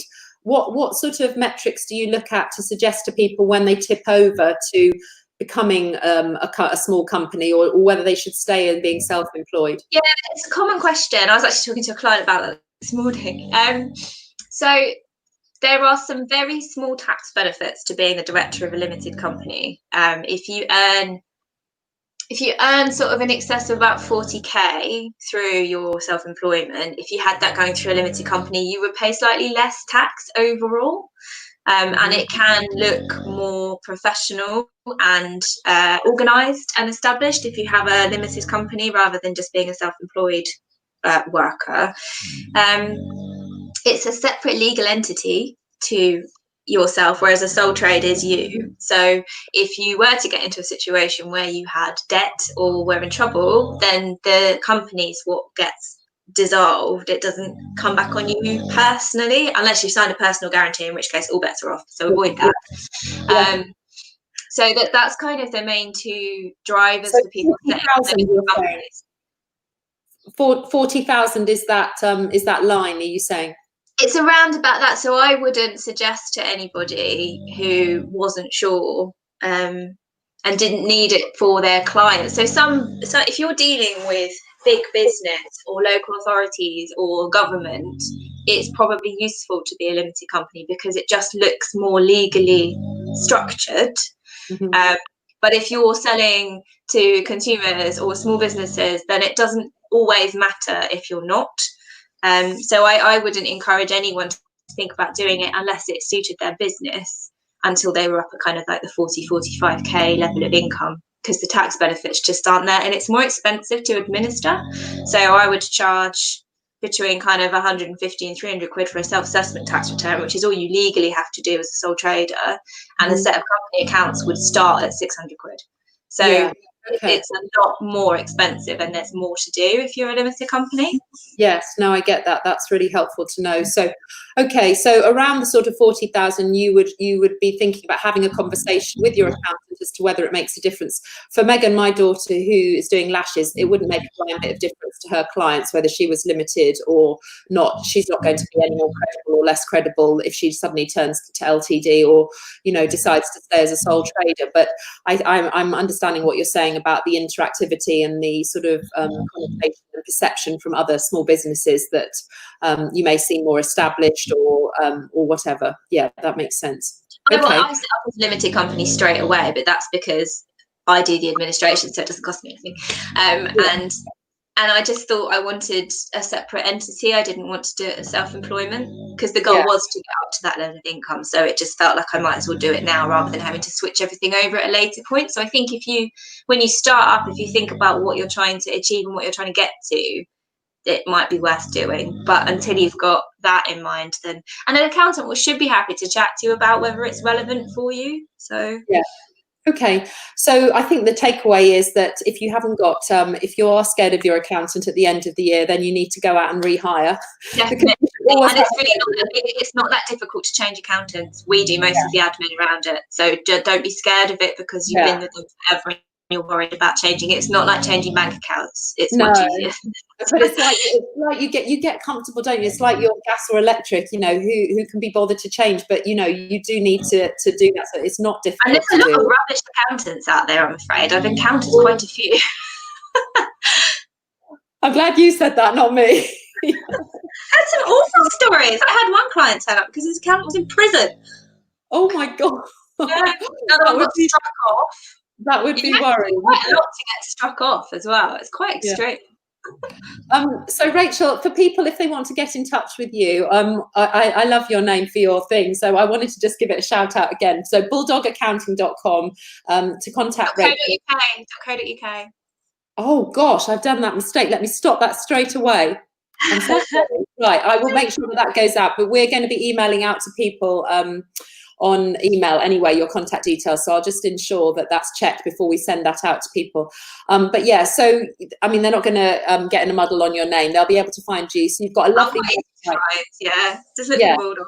Yeah, so bulldogaccounting.co.uk is to get in touch with Rachel. And so if anybody's got any questions about that, then it would be a great starting point for her to be able to have that conversation with you that you might have had some scariness, because the tax man shouldn't be that shouldn't be scary. Sorry, I've just had one more question that I'm just going to put up because you'll know how to answer this one. HMRC has made changing accountants difficult in her experience, with them sending out codes taking weeks and weeks. It's not foolproof. You're correct. So when you register with an accountant, they can apply to become authorised to speak to HMRC about your tax. So with my clients, if I do your self-assessment tax return, I can ring HMRC up and ask questions about your self-assessment tax return, and they will talk to me as if I was you. So it's a security thing. Okay. And how they do that is really old school. So you apply online and then they send a code in the post to your client, and the client has to give you the code, and that can be a bit of a faff if the addresses have changed, or if the client is using a red address service so that the code doesn't go directly to them, and sometimes actually just don't bother sending it, but you can re-request it. So generally speaking, it takes 7 to 10 days in my experience. And it's only when the addresses have got a bit out of kilter that things go awry, and then generally a phone call to HMRC, which I know is hideous, but if you phone them at 8 in the morning, that's the best time you'll get straight through, even at the moment. Oh, really? It's not been it's been possible to sort of keep things sort of going with them even in this time. They're still only if you phone us at the minute they open. If you phone at any other point in the day, you're just going to be sitting there for hours. But yeah, I've spoken to about 3 times in the last 10 days, and I've got through quite quickly at 8 a.m. So yeah, I don't think they've been struck by COVID in the HMRC office. They've still been collecting taxes. They have, but they are working on reduced hours, and they've got an increased workload because of all of the schemes that they're promoting in addition. Yeah. So it is busier, but you can still get through if you phone really early. Perfect. Okay, Rachel, thank you so much. It's been a real pleasure to have found that sassy accountant. It is you. So, yeah, we will be calling on your expertise again. But anyway, thank you so much for coming today. It's been a huge pleasure. Thank you. Yeah, really good. Thank you so much. All right, take care. Wow, that was interesting, wasn't it? So let me just finish putting up our very last slide, if I can just move to that. So it just remains for me to just tell you that we have got another event next week. It's on Thursday, and as I said earlier in the day, it's all about setting up your Pocket PA app, and it will just be, I don't think we're starting until about 10:30, so it's a little bit more of a leisurely lie-in in the morning, but we are going to be covering all things Pocket PA. We're doing a morning session and an afternoon session, and it's going to be really practical and interactive. So yeah, it would be lovely if you were able to join me on that. We're going to be sending out a summary page from all the speakers, and also in that will be included a special promo code for Pocket PA to enable you to get a special price for the app to begin with. And yeah, just want to thank everyone hugely for watching, joining us together on this, our first live stream, and all your great questions. I hope there's been lots of really valuable takeaways that you can implement without feeling overwhelmed in the process. As I said earlier, please follow our Facebook and Instagram pages. We're on at Pocket PA Mobile, so you can keep updated on any events and offers that we're doing. We just love to see you there and get to know you. So please comment so that we can find out more about your business, and then that will enable us to find out how we can help you more. Just remains for me to say, stay alert. That's our new slogan, isn't it? Be kind. And just know that your business will be okay, really. I think it's really important. You're one of the people today that's taken time out of lockdown to actually ensure that you do keep up to date with your business knowledge and you do stay ahead of the curve. And that's how I know that your business is going to stand out, and you're going to have one of the best chances of surviving and going on and thriving again, because you're one of those people that actually do take action. So hopefully see you again really soon, and a huge thank you for coming on today, and I hope you've enjoyed it, and please pay it forwards in kindness.